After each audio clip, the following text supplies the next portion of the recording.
of 2 Kings, chapter 1. After Ahab's death, Moab rebelled against Israel. Now Ahaziah had fallen through the lattice of his upper room in Samaria and injured himself.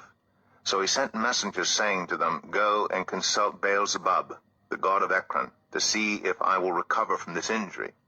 But the angel of the Lord said to Elijah the Tishbite, "Go up and meet the messengers of the king of Samaria and ask them, Is it because there is no God in Israel that you are going off to consult Beelzebub, the god of Ekron? Therefore this is what the Lord says, You will not leave the bed you are lying on. You will certainly die." So Elijah went. When the messengers returned to the king, he asked them, "Why have you come back?" "A man came to meet us," they replied, "and he said to us, 'Go back to the king who sent you and tell him, This is what the Lord says. Is it because there is no God in Israel that you are sending messengers to consult Beelzebub, the god of Ekron? Therefore you will not leave the bed you are lying on. You will certainly die." The king asked them, "What kind of man was it who came to meet you and told you this?" They replied, "He had a garment of hair and had a leather belt around his waist." The king said, "That was Elijah the Tishbite." Then he sent to Elijah a captain with his company of 50 men. The captain went up to Elijah, who was sitting on the top of a hill, and said to him, "Man of God." The king said, "Come down."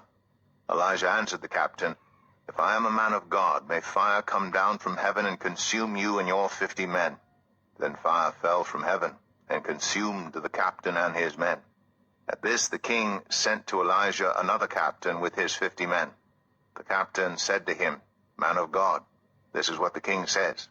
Come down at once." "If I am a man of God," Elijah replied, "may fire come down from heaven and consume you and your 50 men. Then the fire of God fell from heaven and consumed him and his 50 men. So the king sent a third captain with his 50 men. This third captain went up and fell on his knees before Elijah. "Man of God," he begged, "please have respect for my life and the lives of these 50 men, your servants. See, fire has fallen from heaven and consumed the first 2 captains and all their men. But now have respect for my life." The angel of the Lord said to Elijah, "Go down with him. Do not be afraid of him." So Elijah got up and went down with him to the king. He told the king, "This is what the Lord says. Is it because there is no God in Israel for you to consult that you have sent messengers to consult Beelzebub, the god of Ekron? Because you have done this, you will never leave the bed you are lying on. You will certainly die." So he died, according to the word of the Lord that Elijah had spoken. Because Ahaziah had no son, Joram succeeded him as king in the 2nd year of Jehoram, son of Jehoshaphat, king of Judah. As for all the other events of Ahaziah's reign and what he did, are they not written in the book of the annals of the kings of Israel? 2 Kings 2. When the Lord was about to take Elijah up to heaven in a whirlwind, Elijah and Elisha were on their way from Gilgal. Elijah said to Elisha, "Stay here. The Lord has sent me to Bethel." But Elisha said, "As surely as the Lord lives and as you live, I will not leave you." So they went down to Bethel. The company of the prophets at Bethel came out to Elisha and asked, "Do you know that the Lord is going to take your master from you today?" "Yes, I know," Elisha replied. "So be quiet." Then Elijah said to him, "Stay here, Elisha. The Lord has sent me to Jericho." And he replied, "As surely as the Lord lives and as you live, I will not leave you." So they went to Jericho. The company of the prophets at Jericho went up to Elisha and asked him, "Do you know that the Lord is going to take your master from you today?" "Yes, I know," he replied. "So be quiet." Then Elijah said to him, "Stay here. The Lord has sent me to the Jordan." And he replied, "As surely as the Lord lives and as you live, I will not leave you." So the 2 of them walked on. 50 men from the company of the prophets went and stood at a distance, facing the place where Elijah and Elisha had stopped at the Jordan. Elijah took his cloak, rolled it up, and struck the water with it. The water divided to the right and to the left, and the 2 of them crossed over on dry ground. When they had crossed, Elijah said to Elisha, "Tell me, what can I do for you before I am taken from you?" "Let me inherit a double portion of your spirit," Elisha replied. "You have asked a difficult thing," Elijah said. "Yet if you see me when I am taken from you, it will be yours otherwise it will not." As they were walking along and talking together, suddenly a chariot of fire and horses of fire appeared and separated the two of them, and Elijah went up to heaven in a whirlwind. Elisha saw this and cried out, my father, the chariots and horsemen of Israel." And Elisha saw him no more. Then he took hold of his garment and tore it in two. Elisha then picked up Elijah's cloak that had fallen from him, and went back and stood on the bank of the Jordan. He took the cloak that had fallen from Elijah and struck the water with it. "Where now is the Lord, the God of Elijah?" he asked. When he struck the water, it divided to the right and to the left, and he crossed over. The company of the prophets from Jericho who were watching said, "The spirit of Elijah is resting on Elisha." And they went to meet him and bowed to the ground before him. "Look," they said, "we, your servants, have 50 able men. Let them go and look for your master. Perhaps the Spirit of the Lord has picked him up and set him down on some mountain or in some valley." "No," Elisha replied, "do not send them." But they persisted until he was too embarrassed to refuse, so he said, "Send them." And they sent 50 men, who searched for 3 days but did not find him. When they returned to Elisha, who was staying in Jericho, he said to them, "Didn't I tell you not to go?"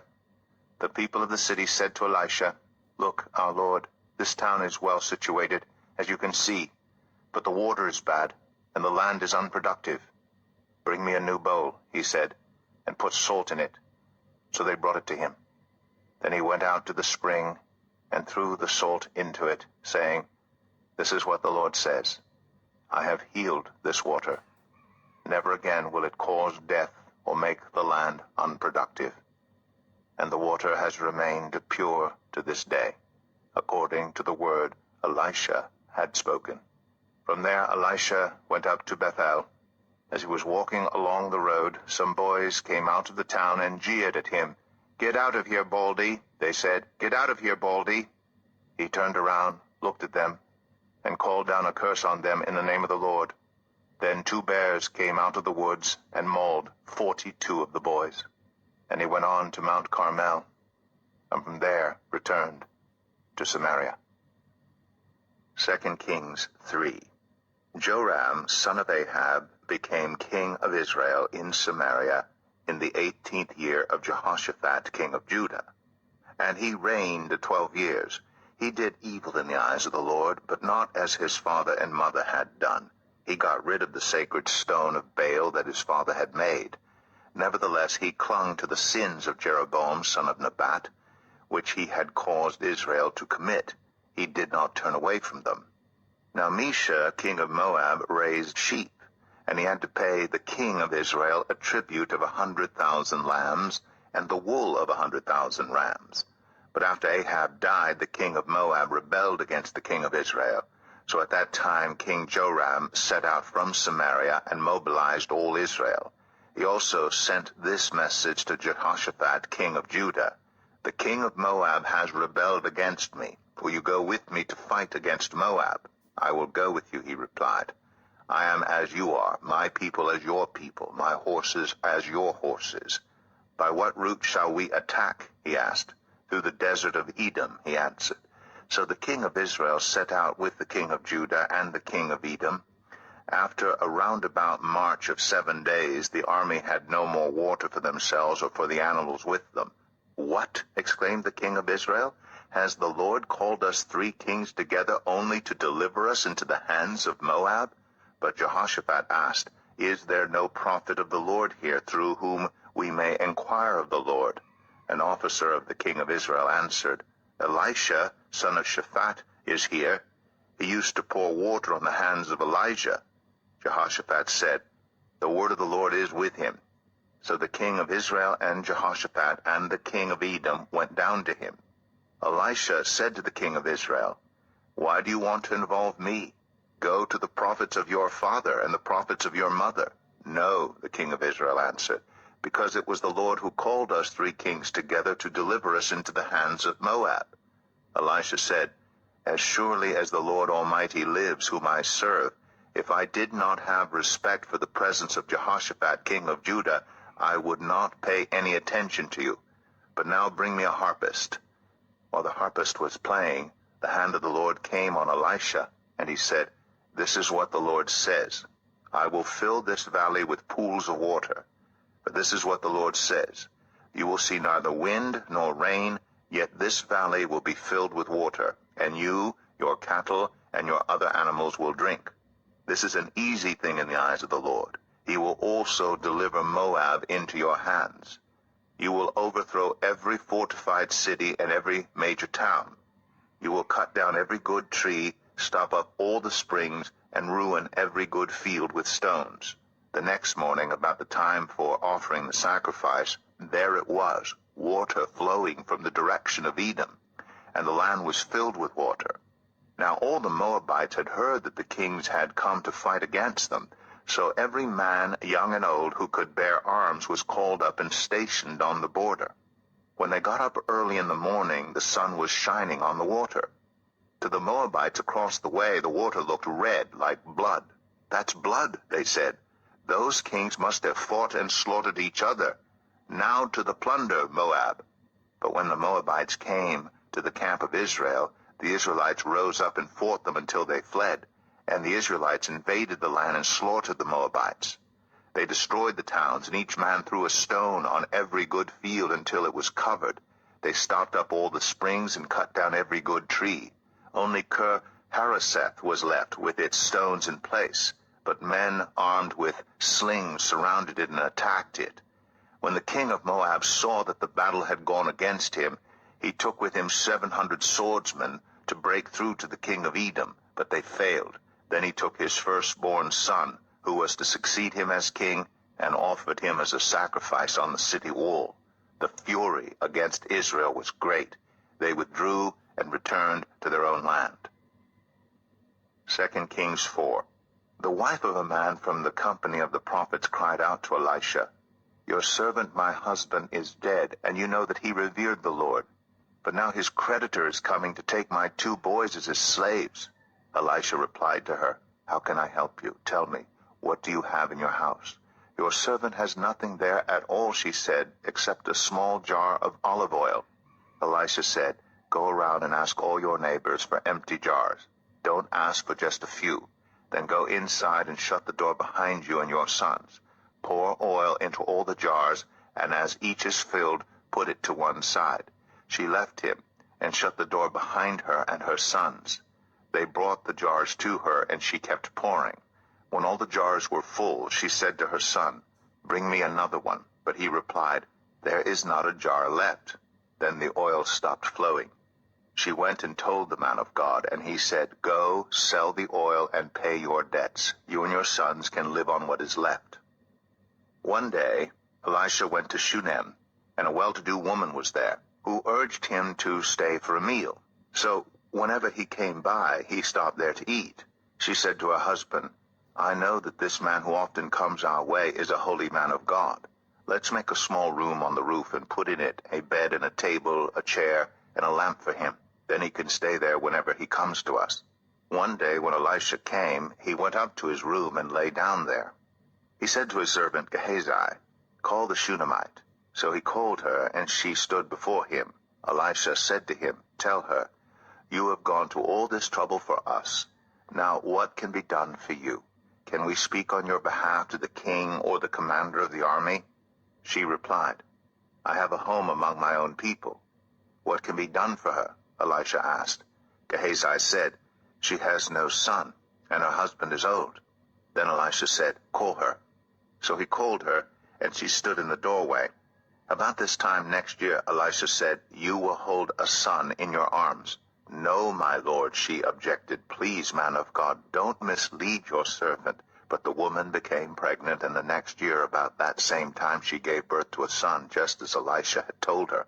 The child grew, and one day he went out to his father, who was with the reapers. He said to his father, "My head, my head." His father told a servant, "Carry him to his mother." After the servant had lifted him up and carried him to his mother, the boy sat on her lap until noon, and then he died. She went up and laid him on the bed of the man of God, then shut the door and went out. She called her husband and said, "Please send me one of the servants and a donkey so I can go to the man of God quickly and return." "Why go to him today?" he asked. "It's not the new moon or the Sabbath." "That's all right," she said. She saddled the donkey and said to her servant, "Lead on. Don't slow down for me unless I tell you." So she set out and came to the man of God at Mount Carmel. When he saw her in the distance, the man of God said to his servant Gehazi, "Look, there's the Shunammite. Run to meet her and ask her, 'Are you all right? Is your husband all right? Is your child all right?'" "Everything is all right," she said. When she reached the man of God at the mountain, she took hold of his feet. Gehazi came over to push her away, but the man of God said, "Leave her alone. She is in bitter distress. But the Lord has hidden it from me and has not told me why."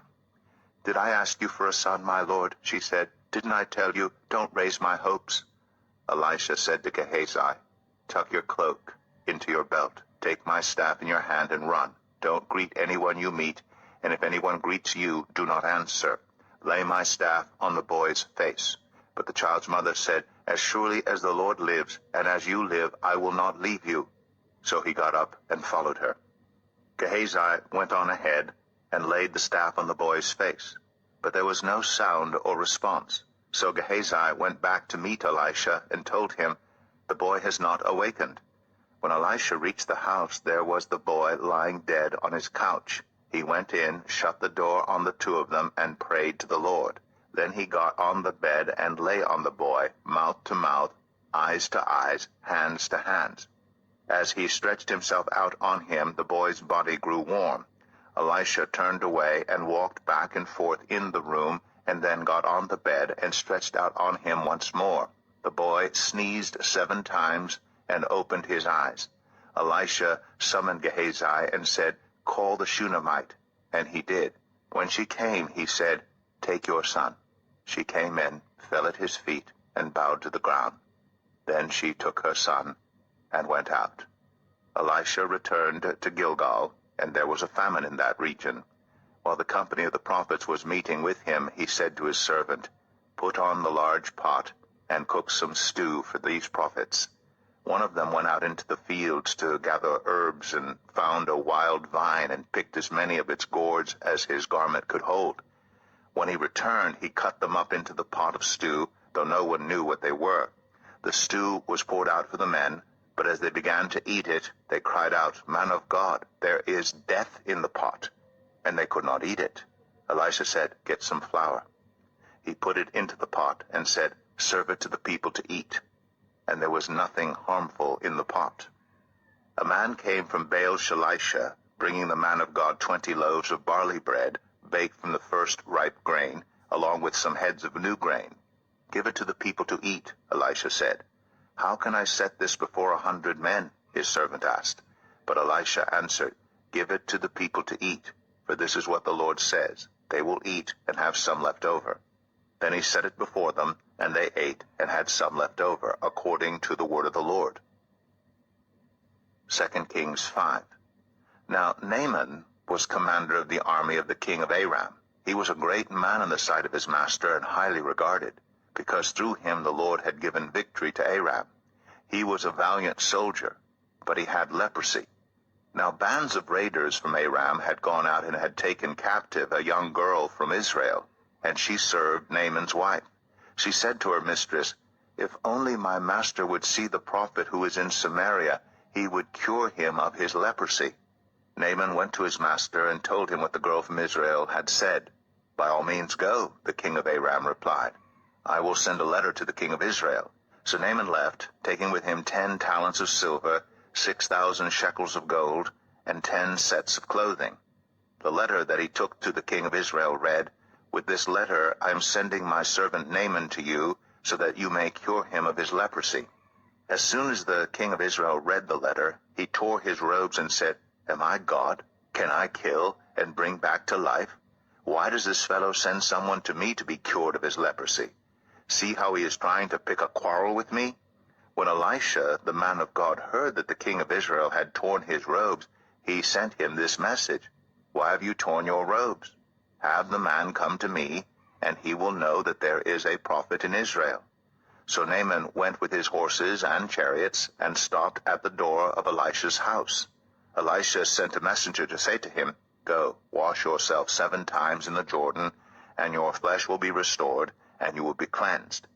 But Naaman went away angry and said, "I thought that he would surely come out to me and stand and call on the name of the Lord his God, wave his hand over the spot, and cure me of my leprosy. Are not Abana and Pharpar, the rivers of Damascus, better than all the waters of Israel? Couldn't I wash in them and be cleansed?" So he turned and went off in a rage. Naaman's servants went to him and said, "My father, if the prophet had told you to do some great thing, would you not have done it? How much more then when he tells you, 'Wash and be cleansed'?" So he went down and dipped himself in the Jordan 7 times, as the man of God had told him, and his flesh was restored and became clean, like that of a young boy. Then Naaman and all his attendants went back to the man of God. He stood before him and said, "Now I know that there is no God in all the world except in Israel. So please accept a gift from your servant." The prophet answered, "As surely as the Lord lives, whom I serve, I will not accept a thing." And even though Naaman urged him, he refused. "If you will not," said Naaman, "please let me, your servant, be given as much earth as a pair of mules can carry. For your servant will never again make burnt offerings and sacrifices to any other god but the Lord. But may the Lord forgive your servant for this one thing.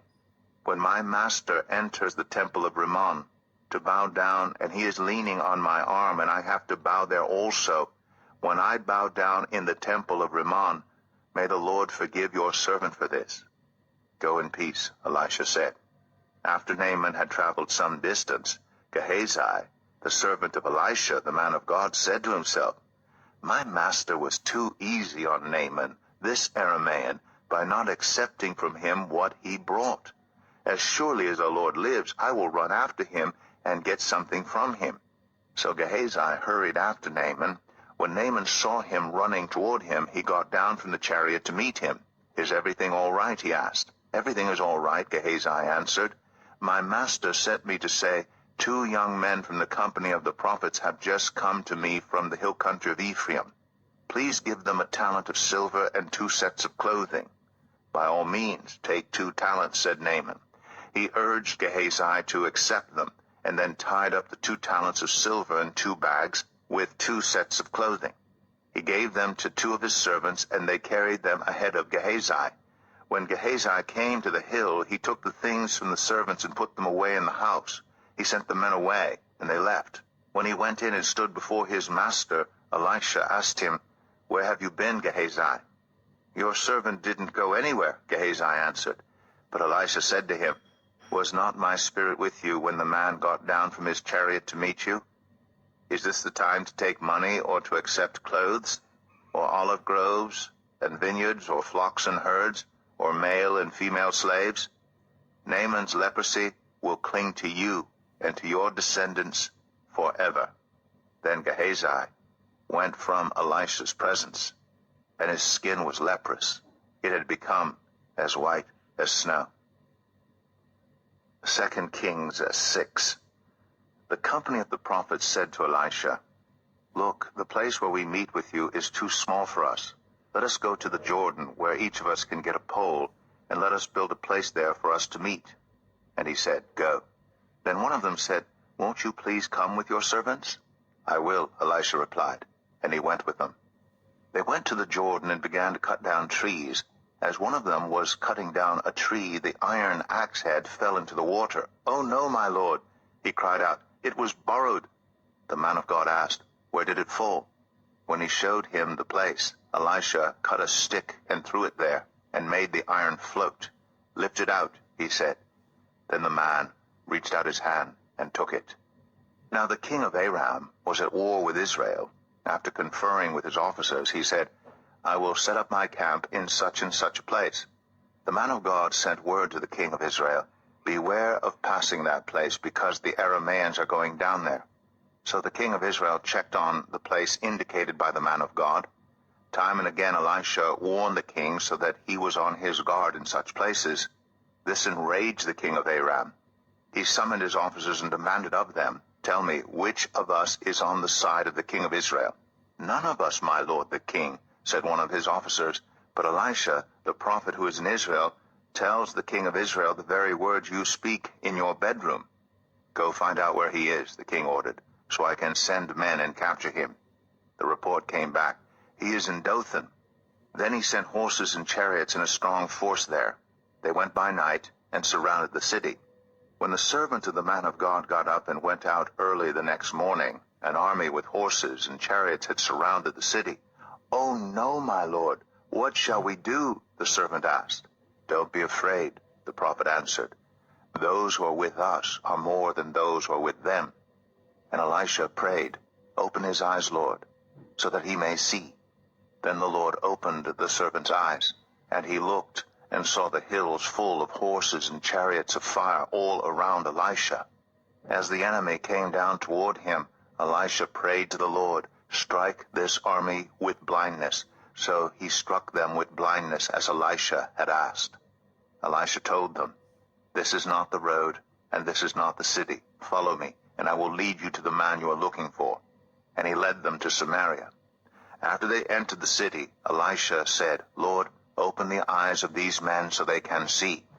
Then the Lord opened their eyes, and they looked, and there they were, inside Samaria. When the king of Israel saw them, he asked Elisha, "Shall I kill them, my father? Shall I kill them?" "Do not kill them," he answered. "Would you kill those you have captured with your own sword or bow? Set food and water before them so that they may eat and drink and then go back to their master." So he prepared a great feast for them, and after they had finished eating and drinking, he sent them away, and they returned to their master. So the bands from Aram stopped raiding Israel's territory. Sometime later, Ben-Hadad, king of Aram, mobilized his entire army and marched up and laid siege to Samaria. There was a great famine in the city. The siege lasted so long that a donkey's head sold for 80 shekels of silver, and a quarter of a cab of seed pods for 5 shekels. As the king of Israel was passing by on the wall, a woman cried to him, "Help me, my lord the king." The king replied, "If the Lord does not help you, where can I get help for you? From the threshing floor? From the winepress?" Then he asked her, "What's the matter?" She answered, "This woman said to me, 'Give up your son, so we may eat him today, and tomorrow we'll eat my son.' So we cooked my son and ate him. The next day I said to her, 'Give up your son, so we may eat him.' But she had hidden him." When the king heard the woman's words, he tore his robes. As he went along the wall, the people looked, and they saw that under his robes he had sackcloth on his body. He said, "May God deal with me, be it ever so severely, if the head of Elisha son of Shaphat remains on his shoulders today." Now Elisha was sitting in his house, and the elders were sitting with him. The king sent a messenger ahead, but before he arrived, Elisha said to the elders, "Don't you see how this murderer is sending someone to cut off my head? Look, when the messenger comes, shut the door and hold it shut against him. Is not the sound of his master's footsteps behind him?" While he was still talking to them, the messenger came down to him. The king said, "This disaster is from the Lord. Why should I wait for the Lord any longer?" 2 Kings 7. Elisha replied, "Hear the word of the Lord. This is what the Lord says. About this time tomorrow, a seah of the finest flour will sell for a shekel, and 2 seahs of barley for a shekel at the gate of Samaria." The officer on whose arm the king was leaning said to the man of God, "Look, even if the Lord should open the floodgates of the heavens, could this happen?" "You will see it with your own eyes," answered Elisha, "but you will not eat any of it." Now there were 4 men with leprosy at the entrance of the city gate. They said to each other, "Why stay here until we die? If we say, 'We'll go into the city,' the famine is there, and we will die. And if we stay here, we will die. So let's go over to the camp of the Arameans and surrender. If they spare us, we live. If they kill us, then we die." At dusk they got up and went to the camp of the Arameans. When they reached the edge of the camp, no one was there, For the Lord had caused the Arameans to hear the sound of chariots and horses and a great army, so that they said to one another, Look, the king of Israel has hired the Hittite and Egyptian kings to attack us. So they got up and fled in the dusk and abandoned their tents and their horses and donkeys. They left the camp as it was and ran for their lives. The men who had leprosy reached the edge of the camp, entered one of the tents, and ate and drank. Then they took silver, gold, and clothes, and went off and hid them. They returned and entered another tent, and took some things from it, and hid them also. Then they said to each other, What we're doing is not right. This is a day of good news, and we're keeping it to ourselves. If we wait until daylight, punishment will overtake us. Let's go at once and report this to the royal palace. So they went and called out to the city gatekeepers and told them, We went into the Aramean camp, and no one was there, not a sound of anyone, only tethered horses and donkeys, and the tents left just as they were. The gatekeepers shouted the news, and it was reported within the palace. The king got up in the night and said to his officers, I will tell you what the Arameans have done to us. They know we are starving. So they have left the camp to hide in the countryside, thinking, They will surely come out, and then we will take them alive and get into the city. One of his officers answered, Have some men take 5 of the horses that are left in the city. Their plight will be like that of all the Israelites left here. Yes, they will only be like all these Israelites who are doomed. So let us send them to find out what happened. So they selected 2 chariots with their horses, and the king sent them after the Aramean army. He commanded the drivers, Go and find out what has happened. They followed them as far as the Jordan, and they found the whole road strewn with the clothing and equipment the Arameans had thrown away in their headlong flight. So the messengers returned and reported to the king. Then the people went out and plundered the camp of the Arameans. So a seah of the finest flour sold for a shekel, and 2 seahs of barley sold for a shekel, as the Lord had said. Now the king had put the officer on whose arm he leaned in charge of the gate. And the people trampled him in the gateway, and he died, just as the man of God had foretold when the king came down to his house. It happened as the man of God had said to the king. About this time tomorrow, a seah of the finest flour will sell for a shekel, and 2 seahs of barley for a shekel at the gate of Samaria. The officer had said to the man of God, Look, even if the Lord should open the floodgates of the heavens, could this happen? The man of God had replied, You will see it with your own eyes, but you will not eat any of it. And that is exactly what happened to him. For the people trampled him in the gateway, and he died.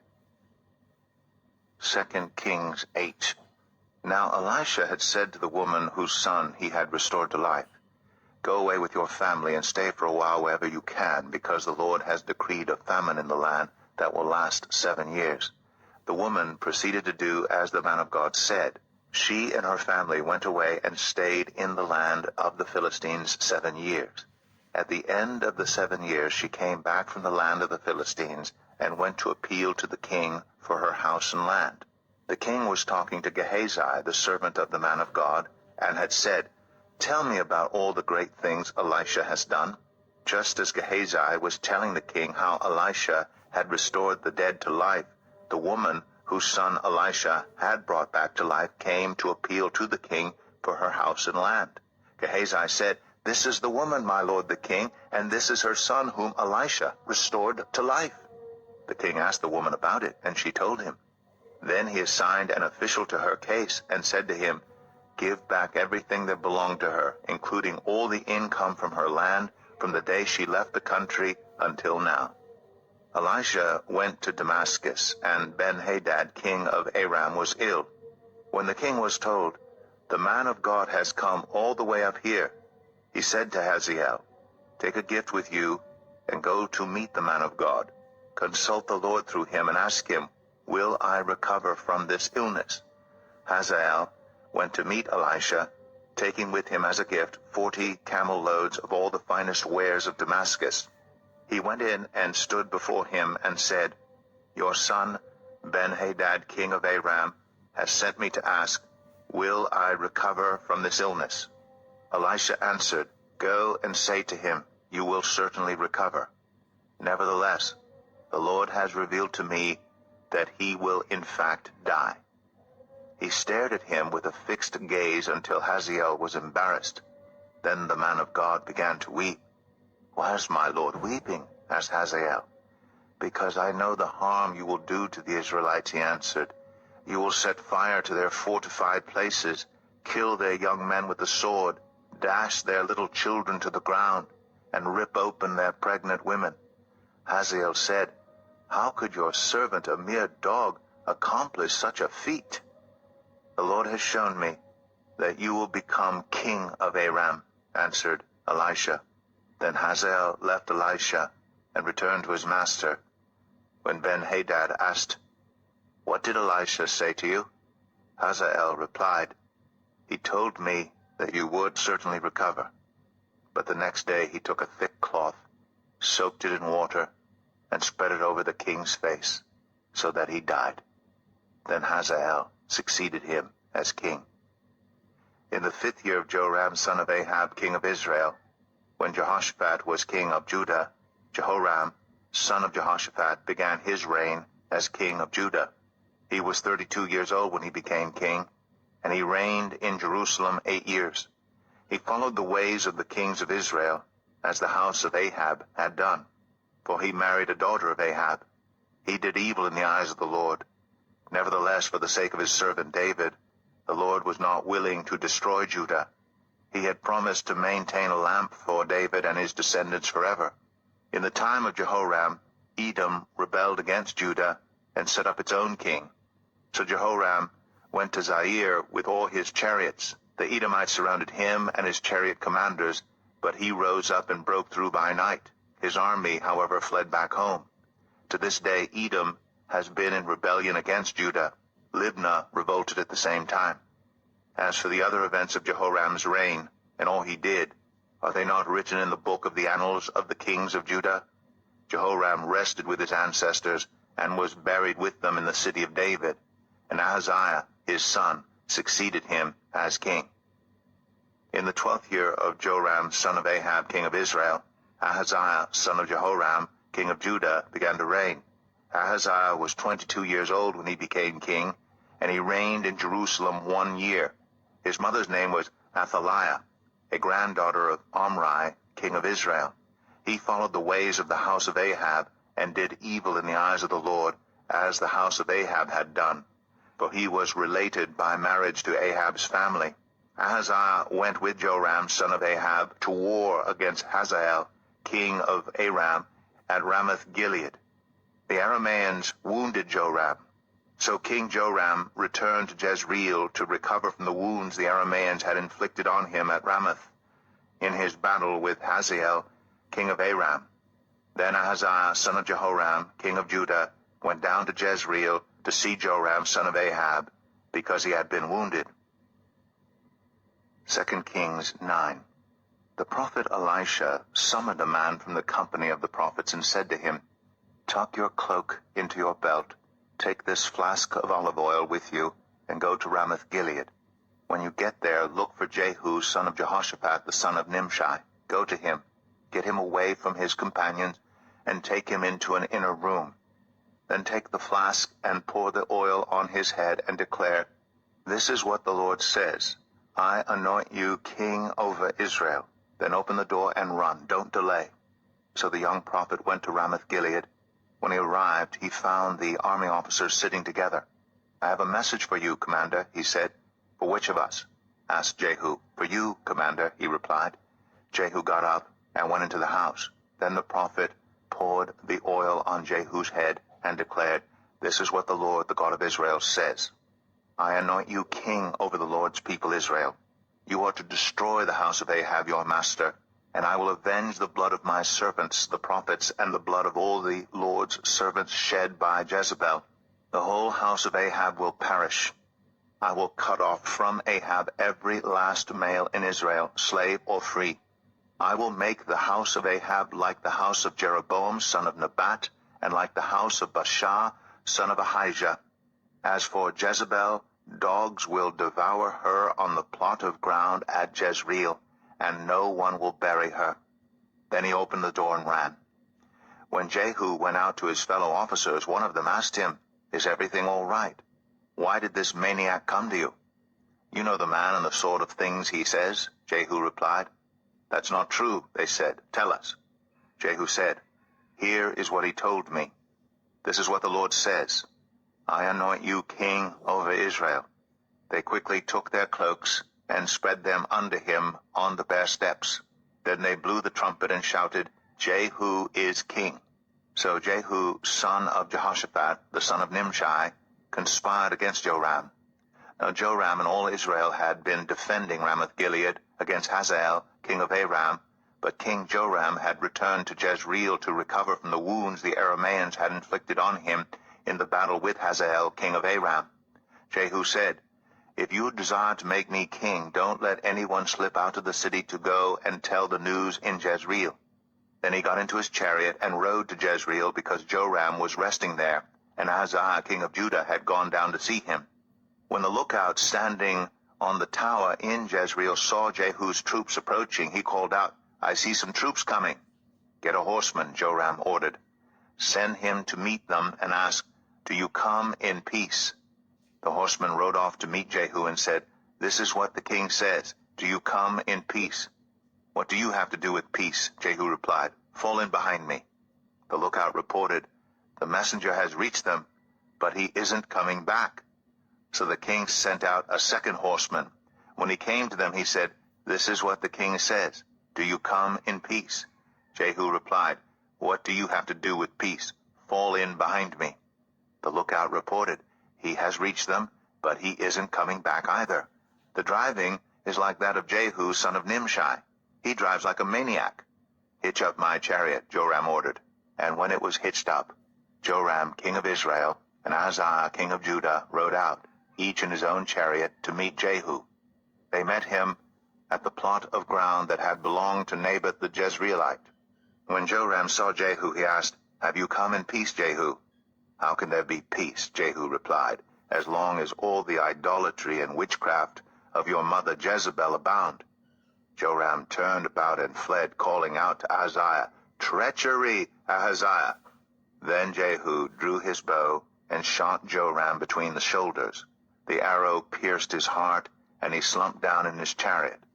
Jehu said to Bekar, his chariot officer, "Pick him up and throw him on the field that belonged to Naboth the Jezreelite. Remember how you and I were riding together in chariots behind Ahab his father when the Lord spoke this prophecy against him. Yesterday I saw the blood of Naboth and the blood of his sons, declares the Lord, and I will surely make you pay for it on this plot of ground, declares the Lord. Now then, pick him up and throw him on that plot in accordance with the word of the Lord." When Ahaziah, king of Judah, saw what had happened, he fled up the road to Beth-Hagan. Jehu chased him, shouting, "Kill him too!" They wounded him in his chariot on the way up to Gur, near Ibleam, but he escaped to Megiddo and died there. His servants took him by chariot to Jerusalem and buried him with his ancestors in his tomb in the city of David. In the 11th year of Joram, son of Ahab, Ahaziah had become king of Judah. Then Jehu went to Jezreel. When Jezebel heard about it, she put on eye makeup, arranged her hair, and looked out of a window. As Jehu entered the gate, she asked, "Have you come in peace, you Zimri, you murderer of your master?" He looked up at the window and called out, "Who is on my side? Who?" 2 or 3 eunuchs looked down at him. "Throw her down," Jehu said. So they threw her down, and some of her blood splattered the wall and the horses as they trampled her underfoot. Jehu went in and ate and drank. "Take care of that cursed woman," he said, "and bury her, for she was a king's daughter." But when they went out to bury her, they found nothing except her skull, her feet, and her hands. They went back and told Jehu, who said, "This is the word of the Lord that he spoke through his servant Elijah the Tishbite. On the plot of ground at Jezreel, dogs will devour Jezebel's flesh. Jezebel's body will be like dung on the ground in the plot at Jezreel, so that no one will be able to say, 'This is Jezebel.'" 2 Kings 10. Now there were in Samaria 70 sons of the house of Ahab. So Jehu wrote letters and sent them to Samaria, to the officials of Jezreel, to the elders and to the guardians of Ahab's children. He said, "You have your master's sons with you, and you have chariots and horses, a fortified city, and weapons. Now as soon as this letter reaches you, choose the best and most worthy of your master's sons, and set him on his father's throne. Then fight for your master's house." But they were terrified and said, "If two kings could not resist him, how can we?" So the palace administrator, the city governor, the elders, and the guardians sent this message to Jehu: "We are your servants, and we will do anything you say. We will not appoint anyone as king. You do whatever you think best." Then Jehu wrote them a second letter, saying, "If you are on my side and will obey me, take the heads of your master's sons, and come to me in Jezreel by this time tomorrow." Now the royal princes, 70 of them, were with the leading men of the city who were rearing them. When the letter arrived, these men took the princes and slaughtered all 70 of them. They put their heads in baskets and sent them to Jehu in Jezreel. When the messenger arrived, he told Jehu, "They have brought the heads of the princes." Then Jehu ordered, "Put them in 2 piles at the entrance of the city gate until morning." The next morning Jehu went out. He stood before all the people and said, "You are innocent. It was I who conspired against my master and killed him. But who killed all these? Know then that not a word the Lord has spoken against the house of Ahab will fail. The Lord has done what he announced through his servant Elijah." So Jehu killed everyone in Jezreel who remained of the house of Ahab, as well as all his chief men, his close friends, and his priests, leaving him no survivor. Jehu then set out and went toward Samaria. At Beth-Eked of the shepherds he met some relatives of Ahaziah, king of Judah, and asked, "Who are you?" They said, "We are relatives of Ahaziah, and we have come down to greet the families of the king and of the queen mother." "Take them alive," he ordered. So they took them alive and slaughtered them by the well of Beth-Eked, 42 of them. He left no survivor. After he left there, he came upon Jehonadab, son of Rechab, who was on his way to meet him. Jehu greeted him and said, "Are you in accord with me, as I am with you?" "I am," Jehonadab answered. "If so," said Jehu, "give me your hand." So he did, and Jehu helped him up into the chariot. Jehu said, "Come with me, and see my zeal for the Lord." Then he had him ride along in his chariot. When Jehu came to Samaria, he killed all who were left there of Ahab's family. He destroyed them, according to the word of the Lord spoken to Elijah. Then Jehu brought all the people together and said to them, "Ahab served Baal a little. Jehu will serve him much. Now summon all the prophets of Baal, all his servants, and all his priests. See that no one is missing, because I am going to hold a great sacrifice for Baal. Anyone who fails to come will no longer live." But Jehu was acting deceptively in order to destroy the servants of Baal. Jehu said, "Call an assembly in honor of Baal." So they proclaimed it. Then he sent word throughout Israel, and all the servants of Baal came. Not one stayed away. They crowded into the temple of Baal until it was full from one end to the other. And Jehu said to the keeper of the wardrobe, "Bring robes for all the servants of Baal." So he brought out robes for them. Then Jehu and Jehonadab, son of Rechab, went into the temple of Baal. Jehu said to the servants of Baal, "Look around and see that no one who serves the Lord is here with you, only servants of Baal." So they went in to make sacrifices and burnt offerings. Now Jehu had posted 80 men outside with this warning: "If one of you lets any of the men I am placing in your hands escape, it will be your life for his life." As soon as Jehu had finished making the burnt offering, he ordered the guards and officers, "Go in and kill them. Let no one escape." So they cut them down with the sword. The guards and officers threw the bodies out, and then entered the inner shrine of the temple of Baal. They brought the sacred stone out of the temple of Baal and burned it. They demolished the sacred stone of Baal and tore down the temple of Baal, and people have used it for a latrine to this day. So Jehu destroyed Baal worship in Israel. However, he did not turn away from the sins of Jeroboam son of Nebat, which he had caused Israel to commit, the worship of the golden calves at Bethel and Dan. The Lord said to Jehu, "Because you have done well in accomplishing what is right in my eyes, and have done to the house of Ahab all I had in mind to do, your descendants will sit on the throne of Israel to the 4th generation." Yet Jehu was not careful to keep the law of the Lord, the God of Israel, with all his heart. He did not turn away from the sins of Jeroboam, which he had caused Israel to commit. In those days the Lord began to reduce the size of Israel. Hazael overpowered the Israelites throughout their territory, east of the Jordan, in all the land of Gilead, the region of Gad, Reuben, and Manasseh, from Aroer by the Arnon Gorge through Gilead to Bashan. As for the other events of Jehu's reign, all he did, and all his achievements, are they not written in the book of the annals of the kings of Israel? Jehu rested with his ancestors and was buried in Samaria, and Jehoahaz his son succeeded him as king. The time that Jehu reigned over Israel in Samaria was 28 years. 2 Kings 11. When Athaliah, the mother of Ahaziah, saw that her son was dead, she proceeded to destroy the whole royal family. But Jehosheba, the daughter of King Jehoram, and sister of Ahaziah, took Joash, son of Ahaziah, and stole him away from among the royal princes, who were about to be murdered. She put him and his nurse in a bedroom to hide him from Athaliah, so he was not killed.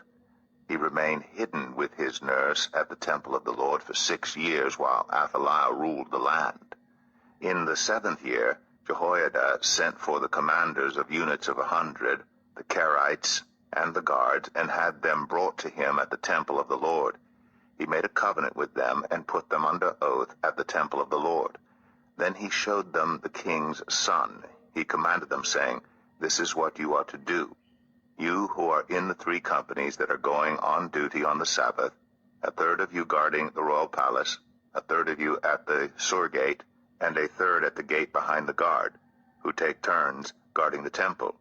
And you who are in the other 2 companies that normally go off Sabbath duty are all to guard the temple for the king. Station yourselves around the king, each of you with weapon in hand. Anyone who approaches your ranks is to be put to death. Stay close to the king wherever he goes." The commanders of units of 100 did just as Jehoiada the priest ordered. Each one took his men, those who were going on duty on the Sabbath and those who were going off duty, and came to Jehoiada the priest. Then he gave the commanders the spears and shields that had belonged to King David and that were in the temple of the Lord. The guards, each with weapon in hand, stationed themselves around the king, near the altar and the temple from the south side to the north side of the temple. Jehoiada brought out the king's son and put the crown on him. He presented him with a copy of the covenant and proclaimed him king. They anointed him, and the people clapped their hands and shouted, "Long live the king." When Athaliah heard the noise made by the guards and the people, she went to the people at the temple of the Lord. She looked, and there was the king standing by the pillar as the custom was. The officers and the trumpeters were beside the king, and all the people of the land were rejoicing and blowing trumpets. Then Athaliah tore her robes and called out, "Treason! Treason!" Jehoiada the priest ordered the commanders of units of 100, who were in charge of the troops, "Bring her out between the ranks and put to the sword anyone who follows her." For the priest had said, "She must not be put to death in the temple of the Lord." So they seized her as she reached the place where the horses enter the palace grounds, and there she was put to death.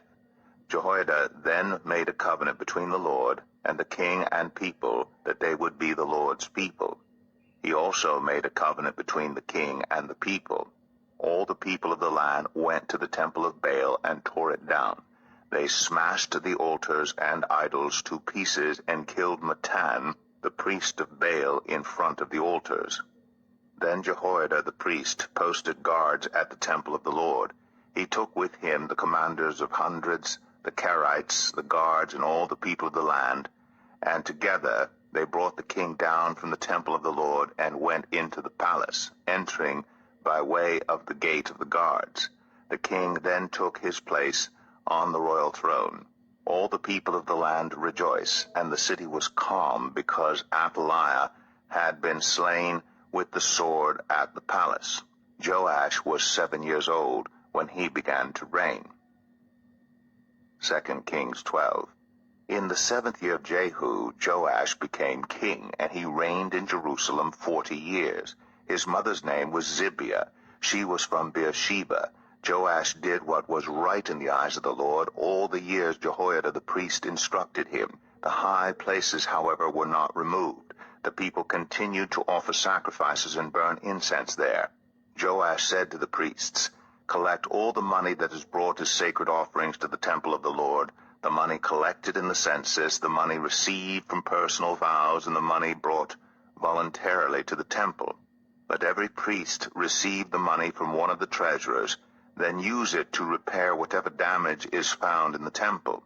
But by the 23rd year of King Joash, the priests still had not repaired the temple. Therefore King Joash summoned Jehoiada the priest and the other priests and asked them, "Why aren't you repairing the damage done to the temple?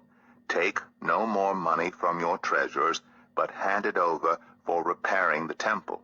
The priests agreed that they would not collect any more money from the people, and that they would not repair the temple themselves.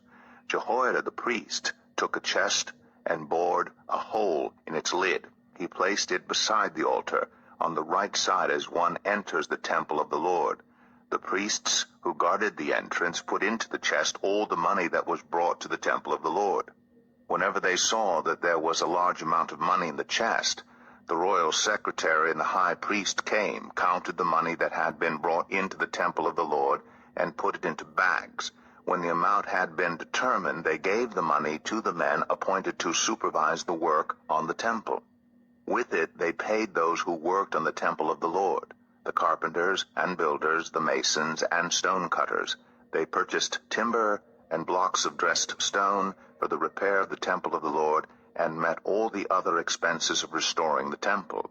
The money brought into the temple was not spent for making silver basins, wick trimmers, sprinkling bowls, trumpets, or any other articles of gold or silver for the temple of the Lord. It was paid to the workers who used it to repair the temple. They did not require an accounting from those to whom they gave the money to pay the workers, because they acted with complete honesty. The money from the guilt offerings and sin offerings was not brought into the temple of the Lord. It belonged to the priests. About this time Hazael, king of Aram, went up and attacked Gath and captured it. Then he turned to attack Jerusalem. But Joash, king of Judah, took all the sacred objects dedicated by his predecessors, Jehoshaphat, Jehoram, and Ahaziah, the kings of Judah, and the gifts he himself had dedicated, and all the gold found in the treasuries of the temple of the Lord and of the royal palace. And he sent them to Hazael, king of Aram, who then withdrew from Jerusalem. As for the other events of the reign of Joash, and all he did, are they not written in the book of the annals of the kings of Judah? His officials conspired against him and assassinated him at Beth-Millo, on the road down to Silla. The officials who murdered him were Jozabad, son of Shemaeth, and Jehozabad, son of Shomer. He died and was buried with his ancestors in the city of David, and Amaziah, his son, succeeded him as king. 2 Kings 13. In the 23rd year of Joash, son of Ahaziah, king of Judah, Jehoahaz, son of Jehu, became king of Israel in Samaria, and he reigned 17 years. He did evil in the eyes of the Lord by following the sins of Jeroboam, son of Nebat, which he had caused Israel to commit, and he did not turn away from them. So the Lord's anger burned against Israel, and for a long time he kept them under the power of Hazael, king of Aram, and Ben-Hadad his son. Then Jehoahaz sought the Lord's favor, and the Lord listened to him, for he saw how severely the king of Aram was oppressing Israel. The Lord provided a deliverer for Israel, and they escaped from the power of Aram. So the Israelites lived in their own homes as they had before. But they did not turn away from the sins of the house of Jeroboam, which he had caused Israel to commit. They continued in them. Also the Asherah pole remained standing in Samaria. Nothing had been left of the army of Jehoahaz except 50 horsemen, 10 chariots, and 10,000 foot soldiers, for the king of Aram had destroyed the rest and made them like the dust at threshing time. As for the other events of the reign of Jehoahaz, all he did and his achievements, are they not written in the book of the annals of the kings of Israel? Jehoahaz rested with his ancestors and was buried in Samaria, and Jehoash his son succeeded him as king. In the 37th year of Joash, king of Judah, Jehoash, son of Jehoahaz, became king of Israel in Samaria, and he reigned 16 years. He did evil in the eyes of the Lord, and did not turn away from any of the sins of Jeroboam, son of Nebat, which he had caused Israel to commit. He continued in them. As for the other events of the reign of Jehoash, all he did and his achievements, including his war against Amaziah, king of Judah, are they not written in the book of the annals of the kings of Israel? Jehoash rested with his ancestors, and Jeroboam succeeded him on the throne. Jehoash was buried in Samaria with the kings of Israel. Now Elisha had been suffering from the illness from which he died. Jehoash, king of Israel, went down to see him and wept over him. my father, he cried, the chariots and horsemen of Israel." Elisha said, "Get a bow and some arrows," and he did so. "Take the bow in your hands," he said to the king of Israel. When he had taken it, Elisha put his hands on the king's hands. "Open the east window," he said, and he opened it. "Shoot," Elisha said, and he shot. "The Lord's arrow of victory, the arrow of victory over Aram." Elisha declared, "You will completely destroy the Arameans at Aphek." Then he said, "Take the arrows," and the king took them. Elisha told him, "Strike the ground." He struck it 3 times and stopped. The man of God was angry with him and said, "You should have struck the ground 5 or 6 times. Then you would have defeated Aram and completely destroyed it. But now you will defeat it only 3 times. Elisha died and was buried. Now Moabite raiders used to enter the country every spring. Once, while some Israelites were burying a man, suddenly they saw a band of raiders, so they threw the man's body into Elisha's tomb. When the body touched Elisha's bones, the man came to life and stood up on his feet. Hazael, king of Aram, oppressed Israel throughout the reign of Jehoahaz. But the Lord was gracious to them and had compassion and showed concern for them because of his covenant with Abraham, Isaac, and Jacob. To this day he has been unwilling to destroy them or banish them from his presence. Hazael, king of Aram, died, and Ben-Hadad his son succeeded him as king. Then Jehoash, son of Jehoahaz, recaptured from Ben-Hadad, son of Hazael, the towns he had taken in battle from his father Jehoahaz. 3 times Jehoash defeated him, and so he recovered the Israelite towns. 2 Kings 14. In the 2nd year of Jehoash, son of Jehoahaz, king of Israel, Amaziah, son of Joash, king of Judah, began to reign. He was 25 years old when he became king, and he reigned in Jerusalem 29 years. His mother's name was Jehoadan. She was from Jerusalem. He did what was right in the eyes of the Lord, but not as his father David had done. In everything he followed the example of his father Joash. The high places, however, were not removed. The people continued to offer sacrifices and burn incense there. After the kingdom was firmly in his grasp, he executed the officials who had murdered his father the king. Yet he did not put the children of the assassins to death, in accordance with what is written in the book of the law of Moses, where the Lord commanded, "Parents are not to be put to death for their children, nor children put to death for their parents. Each will die for their own sin." He was the one who defeated 10,000 Edomites in the Valley of Salt and captured Selah in battle, calling it Joktheel, the name it has to this day. Then Amaziah sent messengers to Jehoash, son of Jehoahaz, the son of Jehu, king of Israel, with the challenge, "Come, let us face each other in battle." But Jehoash, king of Israel, replied to Amaziah, king of Judah, "A thistle in Lebanon sent a message to a cedar in Lebanon, 'Give your daughter to my son in marriage.' Then a wild beast in Lebanon came along and trampled the thistle underfoot. You have indeed defeated Edom, and now you are arrogant. Glory in your victory, but stay at home. Why ask for trouble and cause your own downfall and that of Judah also?" Amaziah, however, would not listen, so Jehoash, king of Israel, attacked. He and Amaziah, king of Judah, faced each other at Beth-Shemesh in Judah. Judah was routed by Israel, and every man fled to his home. Jehoash, king of Israel, captured Amaziah, king of Judah, the son of Joash, the son of Ahaziah, at Beth-Shemesh. Then Jehoash went to Jerusalem and broke down the wall of Jerusalem from the Ephraim gate to the corner gate, a section about 400 cubits long. He took all the gold and silver and all the articles found in the temple of the Lord and in the treasuries of the royal palace. He also took hostages and returned to Samaria. As for the other events of the reign of Jehoash, what he did and his achievements, including his war against Amaziah, king of Judah, are they not written in the book of the annals of the kings of Israel?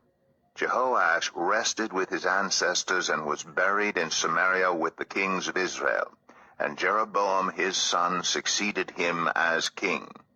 Amaziah, son of Joash, king of Judah, lived for 15 years after the death of Jehoash, son of Jehoahaz, king of Israel. As for the other events of Amaziah's reign, are they not written in the book of the annals of the kings of Judah? They conspired against him in Jerusalem, and he fled to Lachish, but they sent men after him to Lachish and killed him there. He was brought back by horse and was buried in Jerusalem with his ancestors in the city of David. Then all the people of Judah took Azariah, who was 16 years old, and made him king in place of his father Amaziah. He was the one who rebuilt Elath and restored it to Judah after Amaziah rested with his ancestors. In the 15th year of Amaziah, son of Joash, king of Judah, Jeroboam, son of Joash, king of Israel, became king in Samaria, and he reigned 41 years. He did evil in the eyes of the Lord, and did not turn away from any of the sins of Jeroboam, son of Nebat, which he had caused Israel to commit. He was the one who restored the boundaries of Israel from Lebo-Hamath to the Dead Sea, in accordance with the word of the Lord, the God of Israel, spoken through his servant Jonah, son of Amittai, the prophet from Gath-Hepher.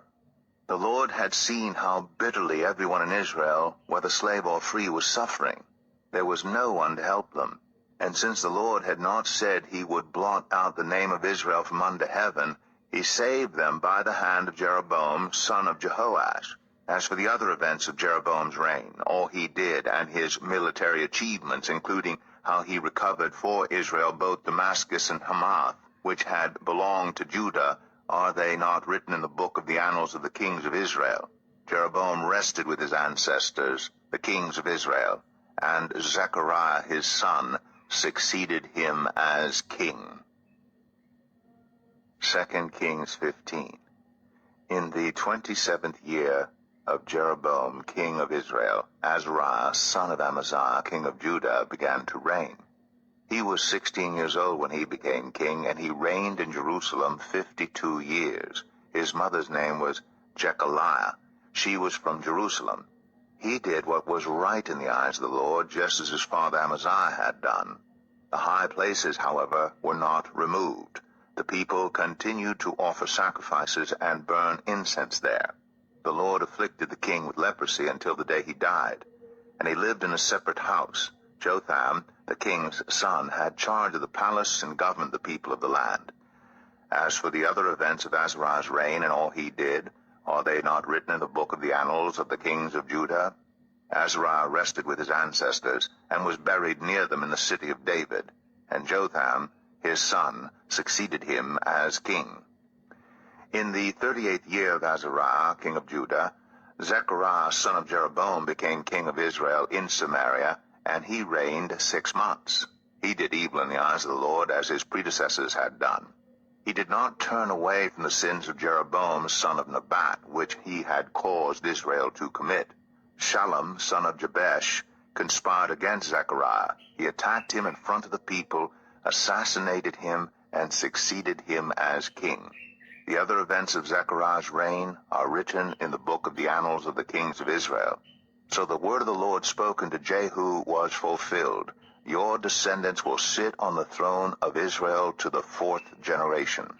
Shallum, son of Jabesh, became king in the 39th year of Uzziah, king of Judah, and he reigned in Samaria 1 month. Then Menahem, son of Gadai, went from Tirzah up to Samaria. He attacked Shallum, son of Jabesh, in Samaria, assassinated him, and succeeded him as king. The other events of Shallum's reign and the conspiracy he led are written in the book of the annals of the kings of Israel. At that time Menahem, starting out from Tirzah, attacked Tiphsah and everyone in the city and its vicinity because they refused to open their gates. He sacked Tiphsah and ripped open all the pregnant women.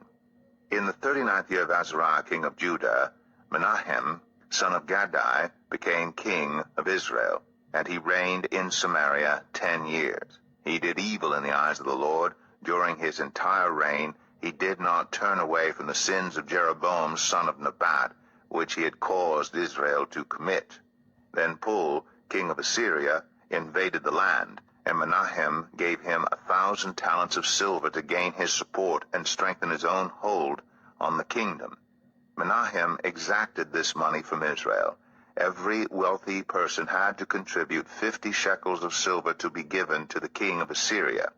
So the king of Assyria withdrew and stayed in the land no longer. As for the other events of Menahem's reign and all he did, are they not written in the book of the annals of the kings of Israel? Menahem rested with his ancestors, and Pekahiah his son succeeded him as king. In the 50th year of Azariah king of Judah, Pekahiah son of Menahem became king of Israel in Samaria, and he reigned 2 years. Pekahiah did evil in the eyes of the Lord. He did not turn away from the sins of Jeroboam son of Nebat, which he had caused Israel to commit.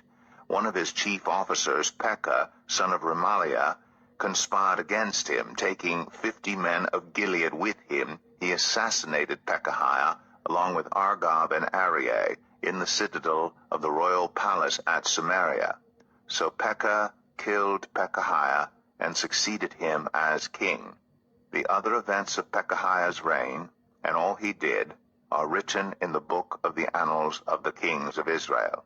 In the 52nd year of Azariah king of Judah, Pekah, son of Remaliah, became king of Israel in Samaria, and he reigned 20 years. He did evil in the eyes of the Lord.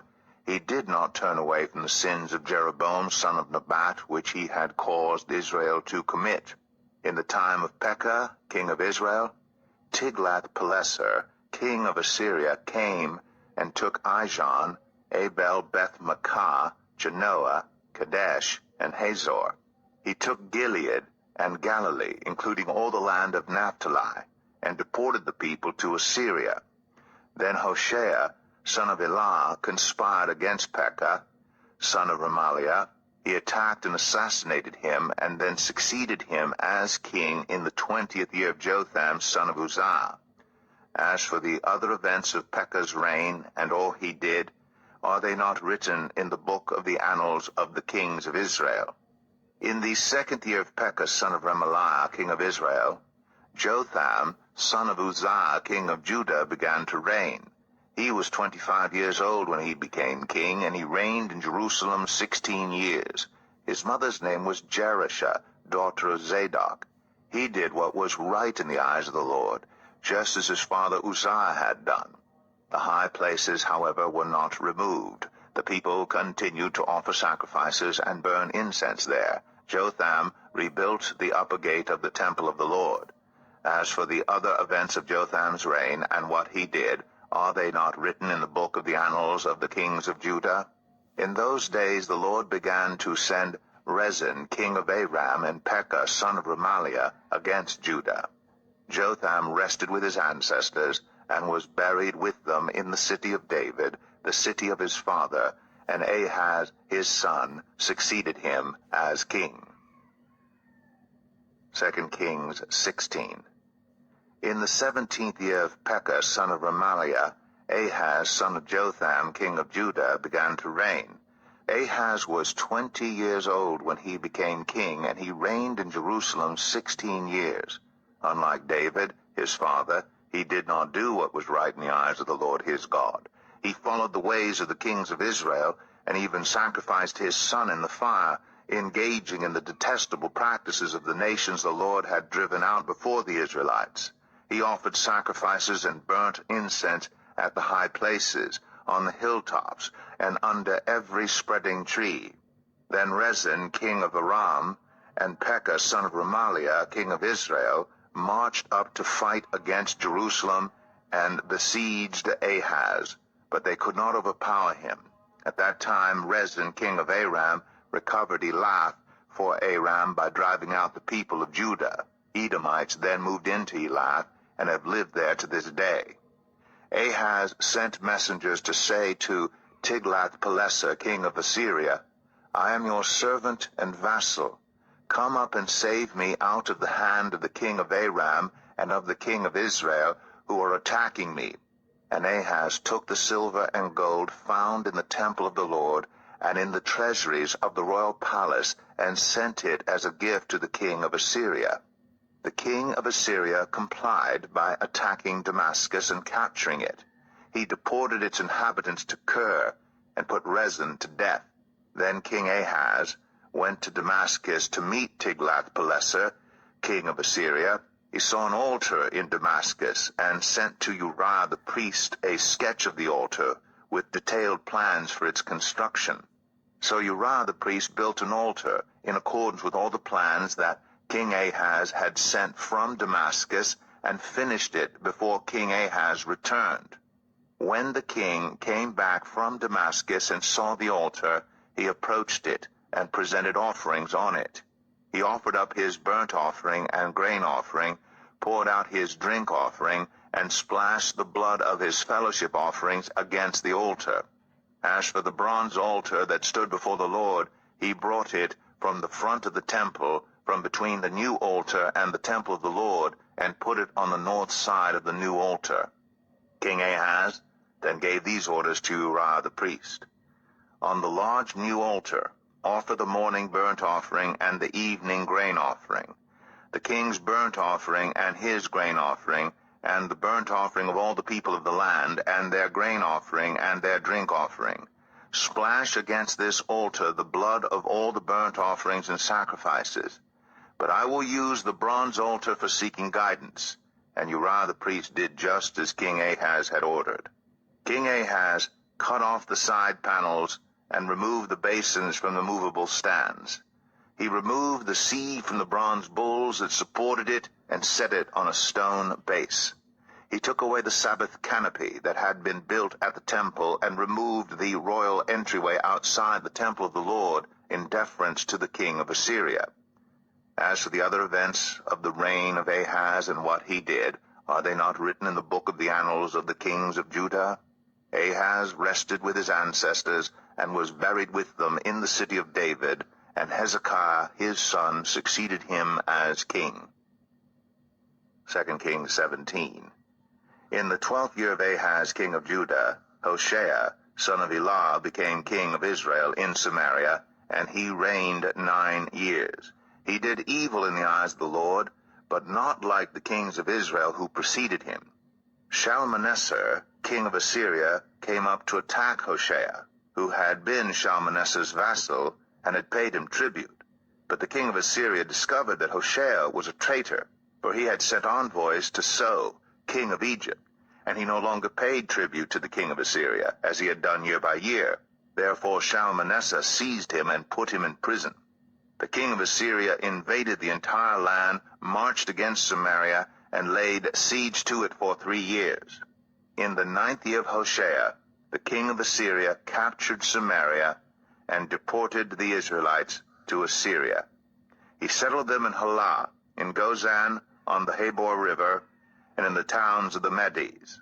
All this took place because the Israelites had sinned against the Lord their God, who had brought them up out of Egypt from under the power of Pharaoh, king of Egypt. They worshipped other gods, and followed the practices of the nations the Lord had driven out before them, as well as the practices that the kings of Israel had introduced. The Israelites secretly did things against the Lord their God that were not right. From watchtower to fortified city, they built themselves high places in all their towns.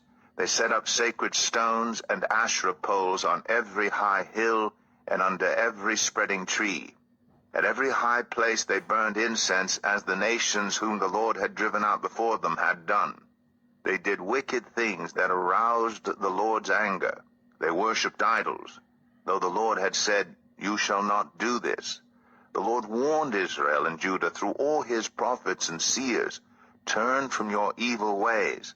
Observe my commands and decrees in accordance with the entire law that I commanded your ancestors to obey, and that I delivered to you through my servants the prophets." But they would not listen, and were as stiff-necked as their ancestors, who did not trust in the Lord their God.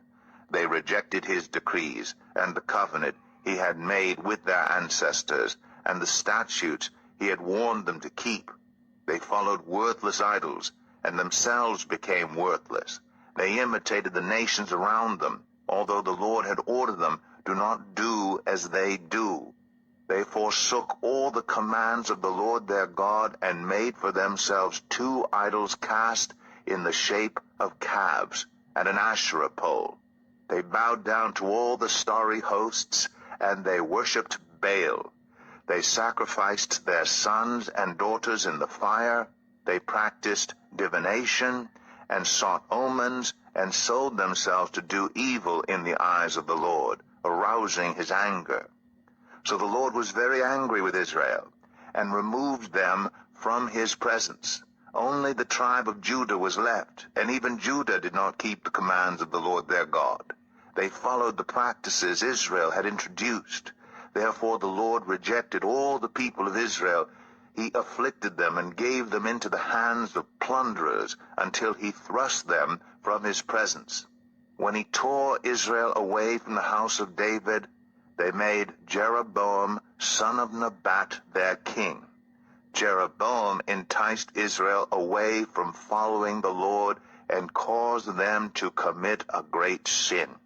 The Israelites persisted in all the sins of Jeroboam and did not turn away from them until the Lord removed them from his presence, as he had warned through all his servants the prophets.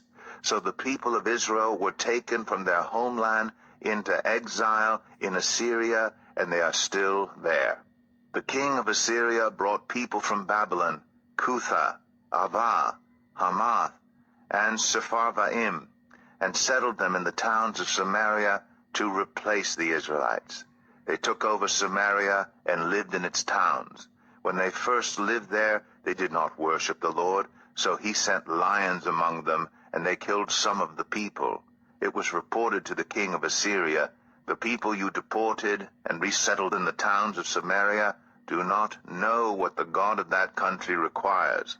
He has sent lions among them, which are killing them off because the people do not know what he requires."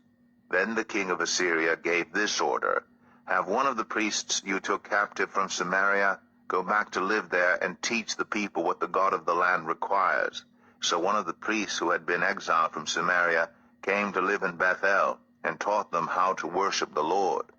Nevertheless, each national group made its own gods in the several towns where they settled, and set them up in the shrines the people of Samaria had made at the high places.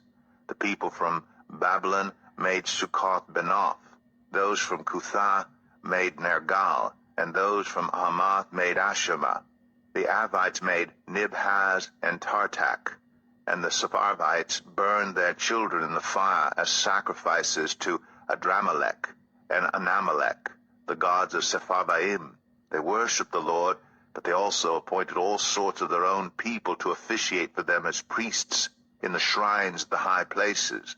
They worshipped the Lord, but they also served their own gods in accordance with the customs of the nations from which they had been brought. To this day they persisted in their former practices. They neither worship the Lord nor adhere to the decrees and regulations, the laws and commands that the Lord gave the descendants of Jacob, whom he named Israel. When the Lord made a covenant with the Israelites, he commanded them, "Do not worship any other gods or bow down to them, serve them or sacrifice to them. But the Lord, who brought you up out of Egypt with mighty power and outstretched arm, is the one you must worship. To him you shall bow down, and to him offer sacrifices." You must always be careful to keep the decrees and regulations, the laws and commands he wrote for you. Do not worship other gods. Do not forget the covenant I have made with you. And do not worship other gods. Rather, worship the Lord your God. It is he who will deliver you from the hand of all your enemies. They would not listen, however, but persisted in their former practices. Even while these people were worshiping the Lord, they were serving their idols. To this day, their children and grandchildren continue to do as their ancestors did. 2 Kings 18. In the 3rd year of Hoshea, son of Elah, king of Israel, Hezekiah, son of Ahaz, king of Judah, began to reign. He was 25 years old when he became king, and he reigned in Jerusalem 29 years. His mother's name was Abijah, daughter of Zechariah. He did what was right in the eyes of the Lord, just as his father David had done. He removed the high places, smashed the sacred stones, and cut down the Asherah poles. He broke into pieces the bronze snake Moses had made, for up to that time the Israelites had been burning incense to it. It was called Nehushtan. Hezekiah trusted in the Lord, the God of Israel. There was no one like him among all the kings of Judah, either before him or after him. He held fast to the Lord and did not stop following him. He kept the commands the Lord had given Moses, and the Lord was with him. He was successful in whatever he undertook. He rebelled against the king of Assyria and did not serve him. From watchtower to fortified city, he defeated the Philistines as far as Gaza and its territory. In King Hezekiah's 4th year, which was the 7th year of Hoshea, son of Elah, king of Israel, Shalmaneser, king of Assyria, marched against Samaria and laid siege to it. At the end of 3 years, the Assyrians took it. So Samaria was captured in Hezekiah's 6th year, which was the 9th year of Hoshea, king of Israel.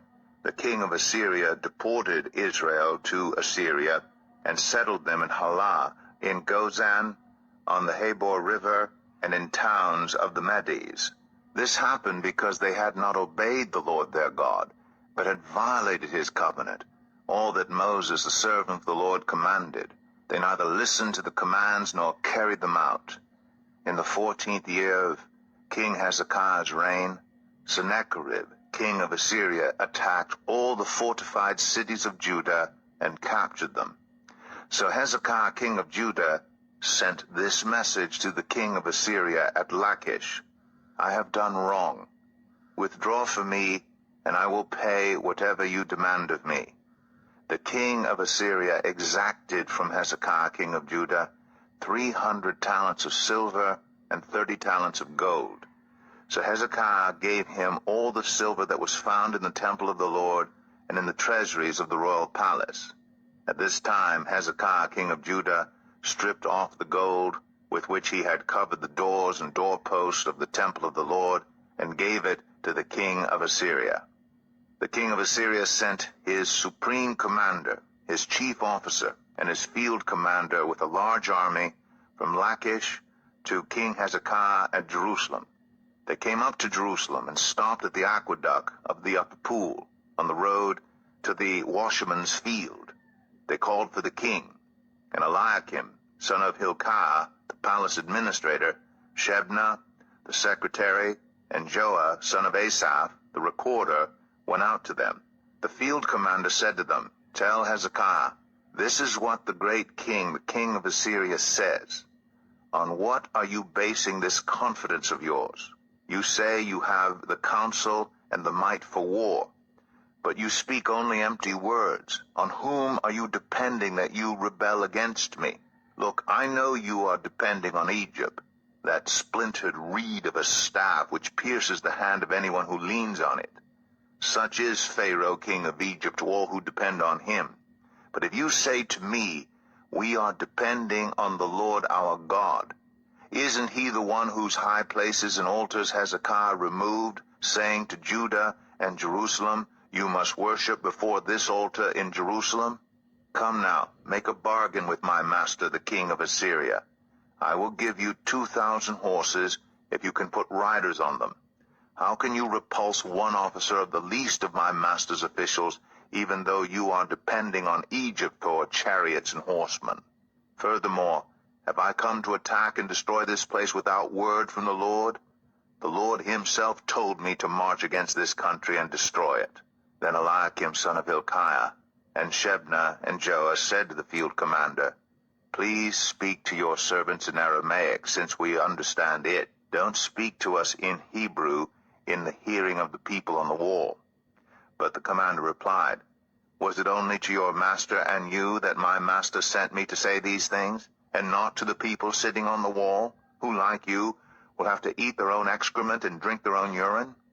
Then the commander stood and called out in Hebrew, hear the word of the great king, the king of Assyria. This is what the king says. Do not let Hezekiah deceive you. He cannot deliver you from my hand. Do not let Hezekiah persuade you to trust in the Lord when he says, the Lord will surely deliver us. This city will not be given into the hand of the king of Assyria. Do not listen to Hezekiah. This is what the king of Assyria says, make peace with me and come out to me. Then each of you will eat fruit from your own vine and fig tree and drink water from your own cistern, until I come and take you to a land like your own, a land of grain and new wine, a land of bread and vineyards, a land of olive trees and honey. Choose life and not death. Do not listen to Hezekiah, for he is misleading you when he says, the Lord will deliver us. Has the God of any nation ever delivered his land from the hand of the king of Assyria? Where are the gods of Hamath and Arpad? Where are the gods of Sepharvaim, Hena, and Ivah? Have they rescued Samaria from my hand? Who of all the gods of these countries has been able to save his land from me? How then can the Lord deliver Jerusalem from my hand? But the people remained silent and said nothing in reply, because the king had commanded, do not answer him. Then Eliakim, son of Hilkiah, the palace administrator, Shebna the secretary, and Joah, son of Asaph the recorder, went to Hezekiah with their clothes torn, and told him what the field commander had said. 2 Kings 19. When King Hezekiah heard this, he tore his clothes and put on sackcloth and went into the temple of the Lord. He sent Eliakim, the palace administrator, Shebna, the secretary, and the leading priests, all wearing sackcloth, to the prophet Isaiah, son of Amoz. They told him, this is what Hezekiah says. This day is a day of distress and rebuke and disgrace, as when children come to the moment of birth, and there is no strength to deliver them. It may be that the Lord your God will hear all the words of the field commander, whom his master, the king of Assyria, has sent to ridicule the living God, and that he will rebuke him for the words the Lord your God has heard. Therefore pray for the remnant that still survives. When King Hezekiah's officials came to Isaiah, Isaiah said to them, tell your master, this is what the Lord says. Do not be afraid of what you have heard, those words with which the underlings of the king of Assyria have blasphemed me. Listen, when he hears a certain report, I will make him want to return to his own country, and there I will have him cut down with the sword. When the field commander heard that the king of Assyria had left Lachish, he withdrew, and found the king fighting against Libnah. Now Sennacherib received a report that Tirhakah, the king of Cush, was marching out to fight against him. So he again sent messengers to Hezekiah with this word, say to Hezekiah, king of Judah, Do not let the God you depend on deceive you when he says, Jerusalem will not be given into the hands of the king of Assyria. Surely you have heard what the kings of Assyria have done to all the countries, destroying them completely. And will you be delivered? Did the gods of the nations that were destroyed by my predecessors deliver them? The gods of Gozan, Haran, Rezeph, and the people of Eden, who were in Tel Assar? Where is the king of Hamath or the king of Arpad? Where are the kings of Lair, Sepharvaim, Hena, and Ivah? Hezekiah received the letter from the messengers and read it. Then he went up to the temple of the Lord and spread it out before the Lord. And Hezekiah prayed to the Lord, Lord, the God of Israel, enthroned between the cherubim, you alone are God over all the kingdoms of the earth. You have made heaven and earth. Give ear, Lord, and hear. Open your eyes, Lord, and see. Listen to the words Sennacherib has sent to ridicule the living God. It is true, Lord, that the Assyrian kings have laid waste these nations and their lands.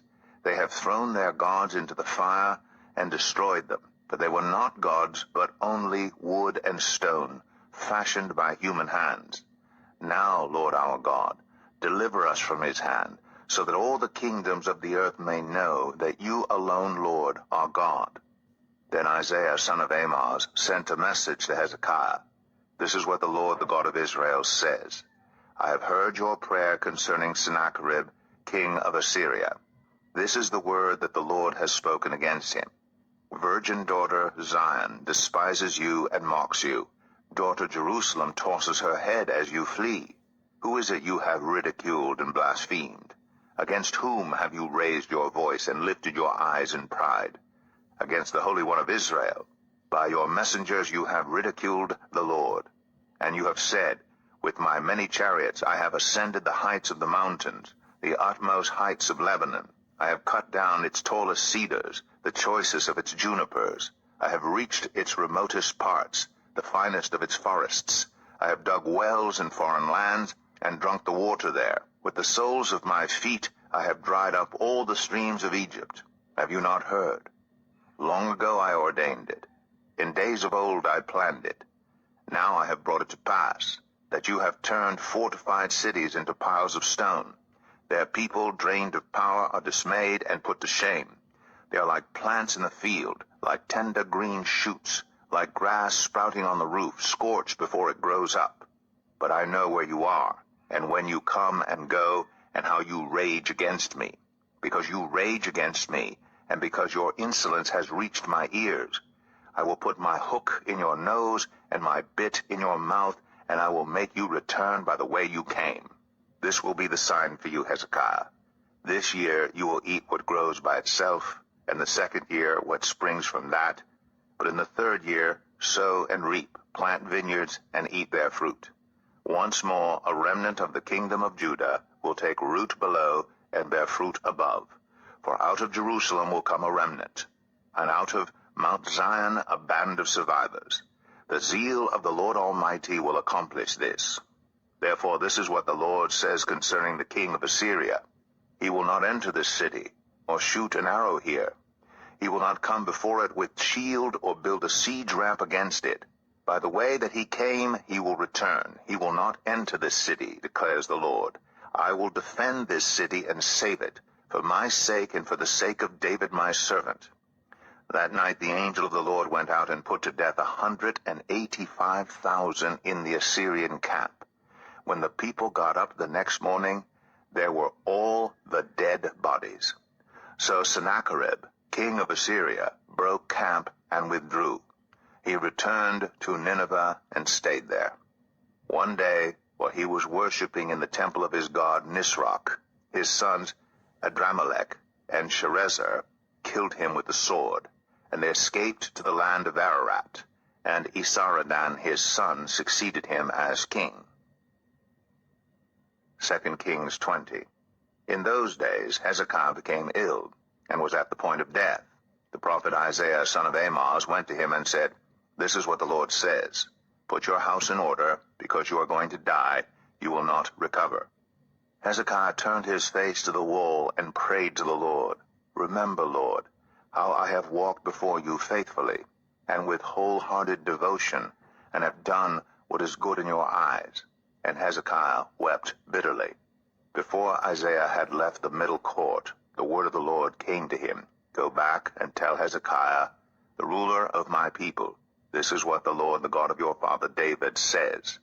I have heard your prayer and seen your tears. I will heal you. On the 3rd day from now, you will go up to the temple of the Lord. I will add 15 years to your life, and I will deliver you and this city from the hand of the king of Assyria. I will defend this city for my sake and for the sake of my servant David." Then Isaiah said, "Prepare a poultice of figs." They did so, and applied it to the boil, and he recovered. Hezekiah had asked Isaiah, "What will be the sign that the Lord will heal me, and that I will go up to the temple of the Lord on the 3rd day from now?" Isaiah answered, "This is the Lord's sign to you that the Lord will do what he has promised. Shall the shadow go forward 10 steps, or shall it go back 10 steps? It is a simple matter for the shadow to go forward 10 steps, said Hezekiah. Rather, have it go back 10 steps. Then the prophet Isaiah called on the Lord, and the Lord made the shadow go back the 10 steps it had gone down on the stairway of Ahaz.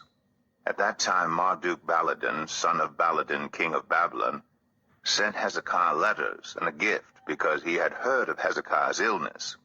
Hezekiah received the envoys, and showed them all that was in his storehouses, the silver, the gold, the spices, and the fine olive oil, his armory, and everything found among his treasures.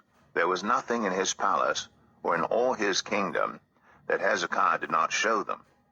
Then Isaiah the prophet went to King Hezekiah and asked, "What did those men say, and where did they come from?"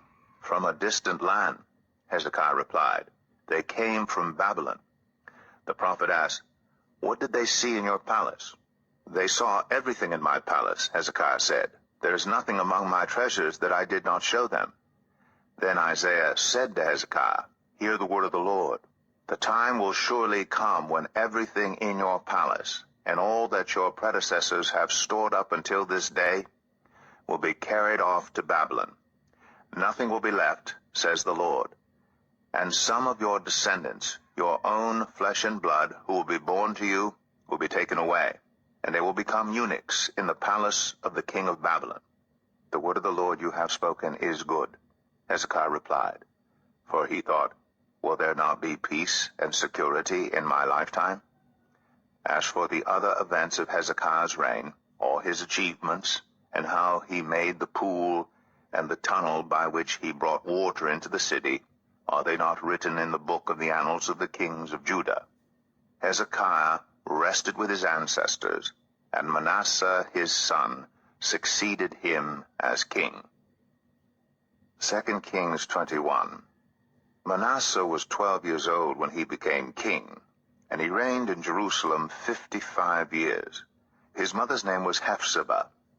He did evil in the eyes of the Lord, following the detestable practices of the nations the Lord had driven out before the Israelites. He rebuilt the high places his father Hezekiah had destroyed. He also erected altars to Baal and made an Asherah pole, as Ahab, king of Israel, had done. He bowed down to all the starry hosts and worshipped them. He built altars in the temple of the Lord, of which the Lord had said, "In Jerusalem I will put my name." In the 2 courts of the temple of the Lord, he built altars to all the starry hosts. He sacrificed his own son in the fire, practiced divination, sought omens, and consulted mediums and spiritists. He did much evil in the eyes of the Lord, arousing his anger. He took the carved Asherah pole he had made and put it in the temple, of which the Lord had said to David and to his son Solomon, "In this temple and in Jerusalem, which I have chosen out of all the tribes of Israel, I will put my name forever. I will not again make the feet of the Israelites wander from the land I gave their ancestors, if only they will be careful to do everything I commanded them, and will keep the whole law that my servant Moses gave them." But the people did not listen. Manasseh led them astray, so that they did more evil than the nations the Lord had destroyed before the Israelites. The Lord said through his servants the prophets, Manasseh, king of Judah, has committed these detestable sins. He has done more evil than the Amorites who preceded him, and has led Judah into sin with his idols. Therefore this is what the Lord, the God of Israel, says. I am going to bring such disaster on Jerusalem and Judah that the ears of everyone who hears of it will tingle. I will stretch out over Jerusalem the measuring line used against Samaria and the plumb line used against the house of Ahab. I will wipe out Jerusalem as one wipes a dish, wiping it and turning it upside down. I will forsake the remnant of my inheritance and give them into the hands of enemies. They will be looted and plundered by all their enemies. They have done evil in my eyes, and have aroused my anger from the day their ancestors came out of Egypt until this day. Moreover, Manasseh also shed so much innocent blood that he filled Jerusalem from end to end, besides the sin that he had caused Judah to commit, so that they did evil in the eyes of the Lord. As for the other events of Manasseh's reign and all he did, including the sin he committed, are they not written in the book of the annals of the kings of Judah? Manasseh rested with his ancestors, and was buried in his palace garden, the garden of Uzzah, and Amon his son succeeded him as king. Amon was 22 years old when he became king, and he reigned in Jerusalem 2 years. His mother's name was Meshullemeth, daughter of Haraz. She was from Jotbah. He did evil in the eyes of the Lord, as his father Manasseh had done. He followed completely the ways of his father, worshipping the idols his father had worshipped, and bowing down to them. He forsook the Lord, the God of his ancestors, and did not walk in obedience to him. Amon's officials conspired against him and assassinated the king in his palace.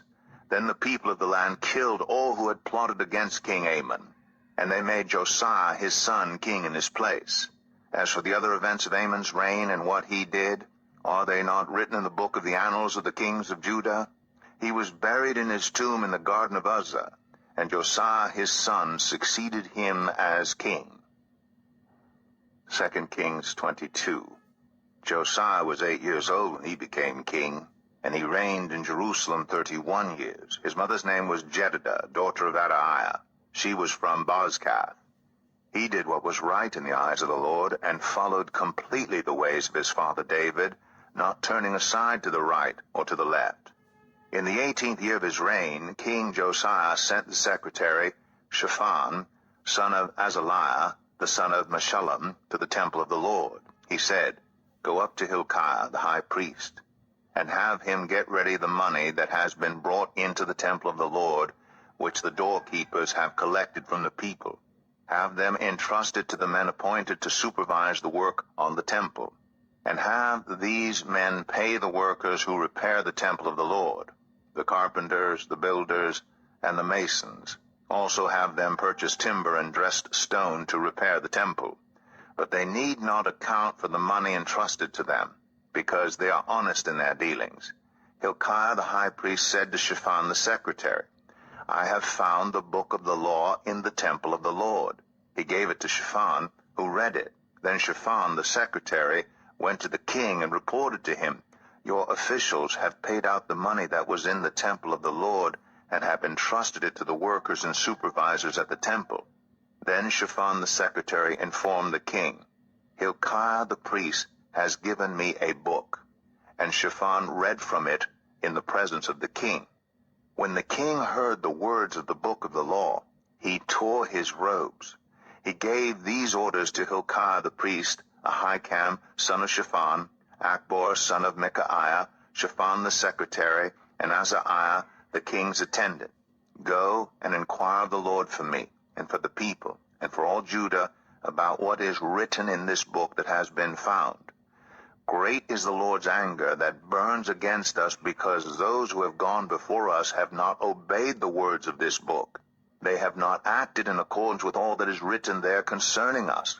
Hilkiah the priest, Ahikam, Akbor, Shaphan, and Asahiah went to speak to the prophet Huldah, who was the wife of Shallum, son of Tikvah, the son of Harhas, keeper of the wardrobe. She lived in Jerusalem in the new quarter. She said to them, This is what the Lord, the God of Israel, says. Tell the man who sent you to me, this is what the Lord says. I am going to bring disaster on this place and its people according to everything written in the book the king of Judah has read, because they have forsaken me and burned incense to other gods, and aroused my anger by all the idols their hands have made. My anger will burn against this place and will not be quenched. Tell the king of Judah, who sent you to inquire of the Lord, this is what the Lord, the God of Israel, says concerning the words you heard, because your heart was responsive, and you humbled yourself before the Lord when you heard what I have spoken against this place and its people, that they would become a curse and be laid waste. And because you tore your robes and wept in my presence, I also have heard you, declares the Lord. Therefore I will gather you to your ancestors, and you will be buried in peace. Your eyes will not see all the disaster I am going to bring on this place. So they took her answer back to the king. 2 Kings 23. Then the king called together all the elders of Judah and Jerusalem. He went up to the temple of the Lord with the people of Judah, the inhabitants of Jerusalem, the priests and the prophets, all the people from the least to the greatest. He read in their hearing all the words of the book of the covenant, which had been found in the temple of the Lord. The king stood by the pillar and renewed the covenant in the presence of the Lord, to follow the Lord and keep his commands, statutes, and decrees with all his heart and all his soul, thus confirming the words of the covenant written in this book. Then all the people pledged themselves to the covenant. The king ordered Hilkiah the high priest, the priests next in rank, and the doorkeepers to remove from the temple of the Lord all the articles made for Baal and Asherah and all the starry hosts. He burned them outside Jerusalem in the fields of the Kidron Valley, and took the ashes to Bethel. He did away with the idolatrous priests appointed by the kings of Judah to burn incense on the high places of the towns of Judah and on those around Jerusalem, those who burned incense to Baal, to the sun and moon, to the constellations, and to all the starry hosts. He took the Asherah pole from the temple of the Lord to the Kidron Valley outside Jerusalem and burned it there. He ground it to powder and scattered the dust over the graves of the common people.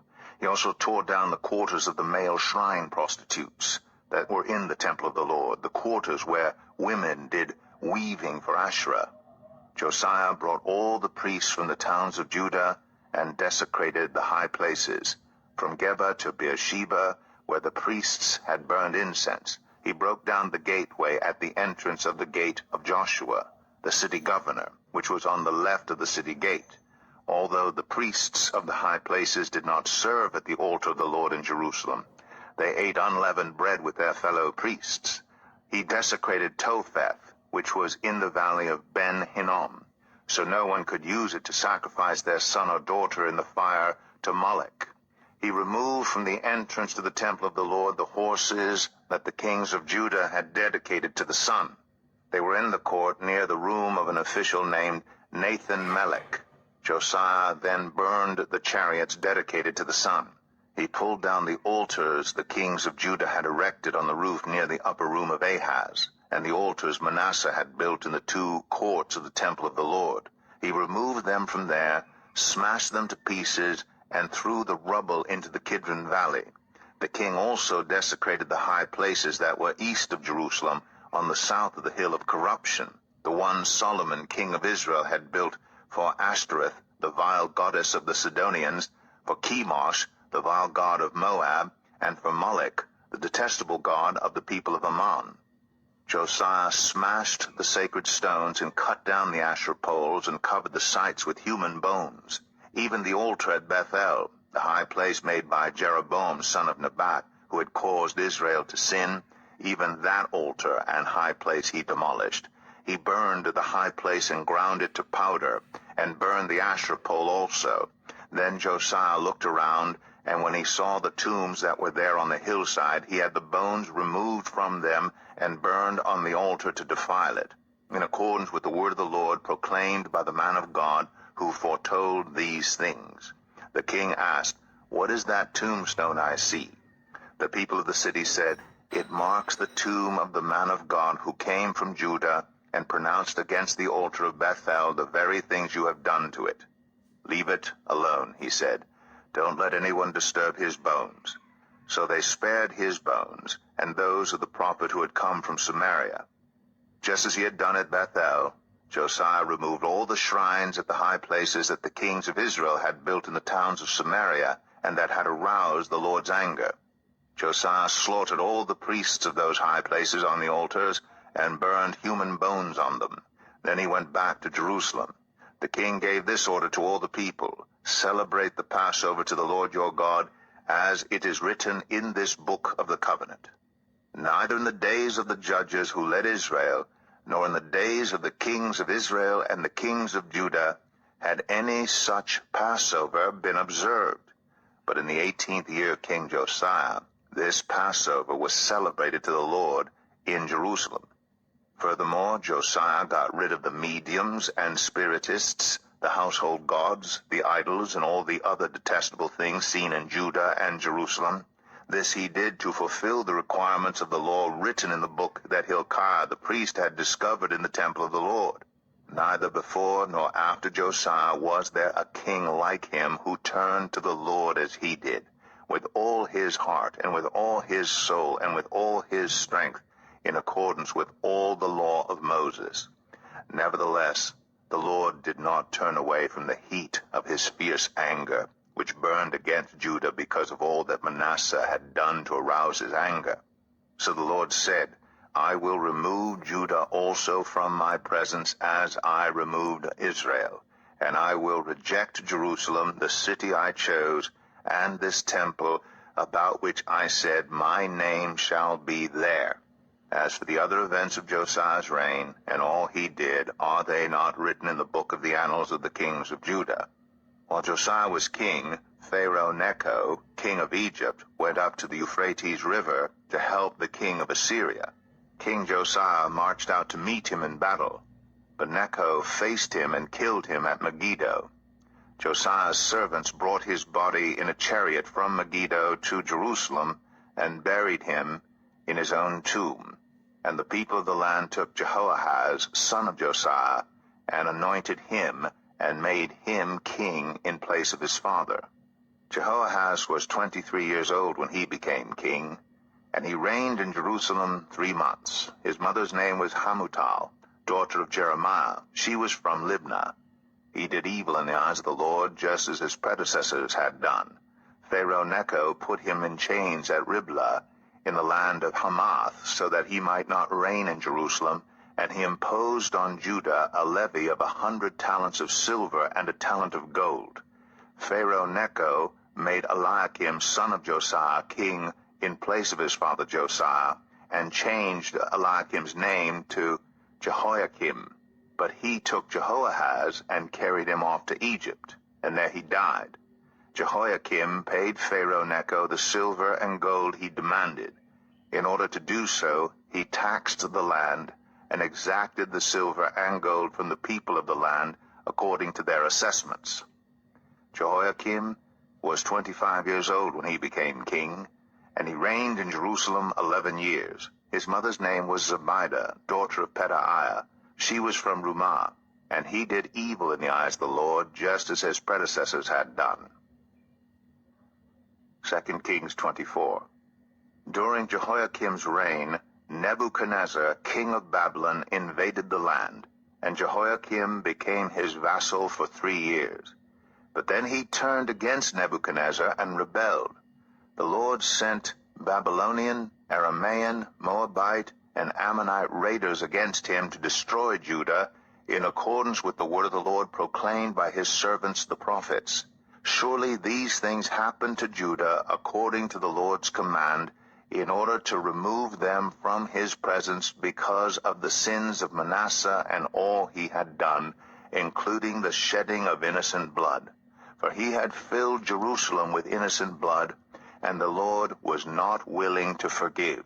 As for the other events of Jehoiakim's reign and all he did, are they not written in the book of the annals of the kings of Judah? Jehoiakim rested with his ancestors, and Jehoiachin, his son, succeeded him as king.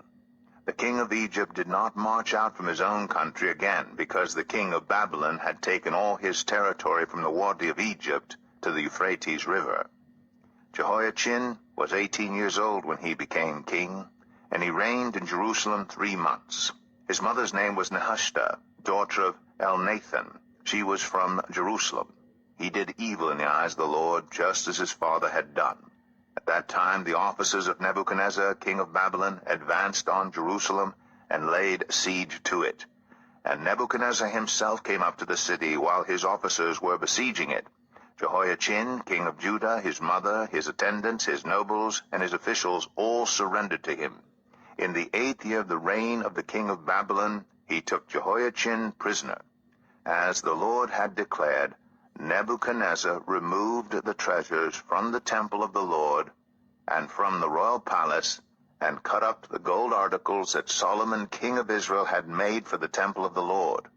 He carried all Jerusalem into exile, all the officers and fighting men, and all the skilled workers and artisans, a total of 10,000.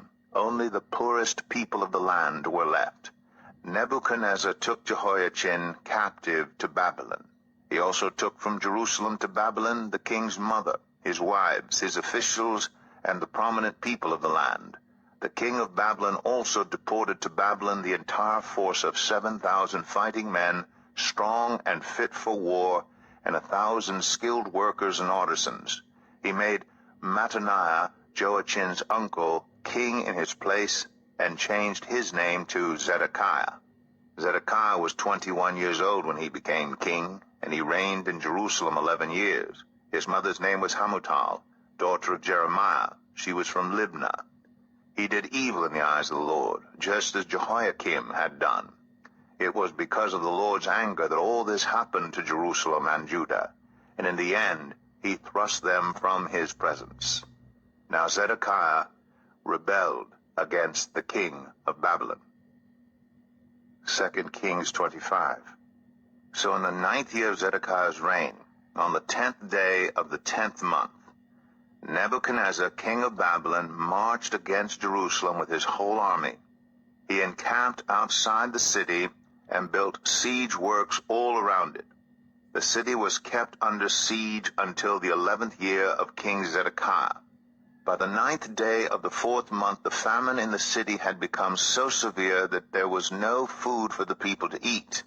Then the city wall was broken through, and the whole army fled at night through the gate between the 2 walls near the king's garden, though the Babylonians were surrounding the city. They fled toward the Arabah. But the Babylonian army pursued the king and overtook them in the plains of Jericho. All his soldiers were separated from him and scattered, and he was captured. He was taken to the king of Babylon at Riblah, where a sentence was pronounced on him. They killed the sons of Zedekiah before his eyes.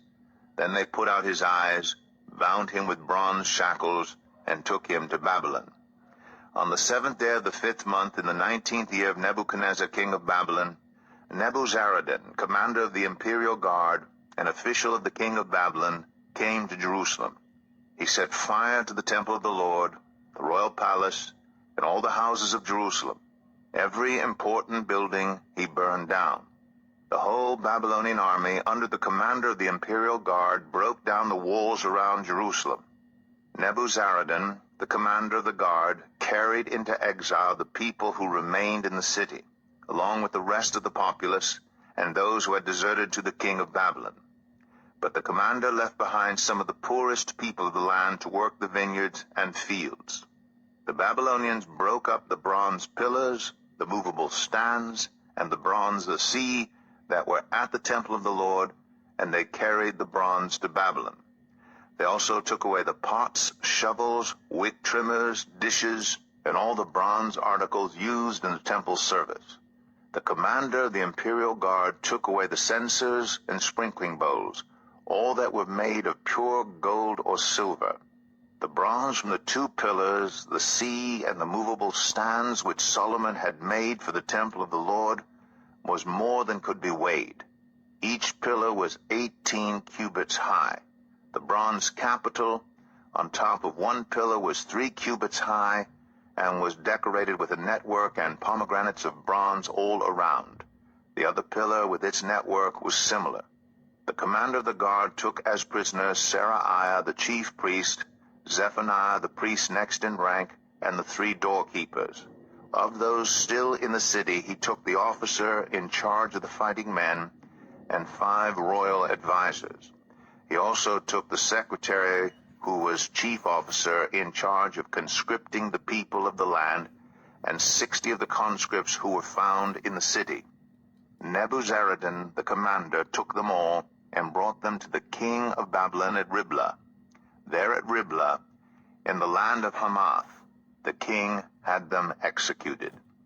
So Judah went into captivity away from her land. Nebuchadnezzar, king of Babylon, appointed Gedaliah, son of Ahikam, the son of Shaphan, to be over the people he had left behind in Judah. When all the army officers and their men heard that the king of Babylon had appointed Gedaliah as governor, they came to Gedaliah at Mizpah. Ishmael, son of Nethaniah, Johanan, son of Kareah, Seraiah, son of Tanhumeth, the Netophathite, Jaazaniah, the son of the Maacathite, and their men. Gedaliah took an oath to reassure them and their men. "Do not be afraid of the Babylonian officials," he said. "Settle down in the land and serve the king of Babylon, and it will go well with you." In the 7th month, however, Ishmael, son of Nethaniah, the son of Elishama, who was of royal blood, came with 10 men and assassinated Gedaliah, and also the men of Judah and the Babylonians who were with him at Mizpah. At this, all the people from the least to the greatest, together with the army officers, fled to Egypt for fear of the Babylonians.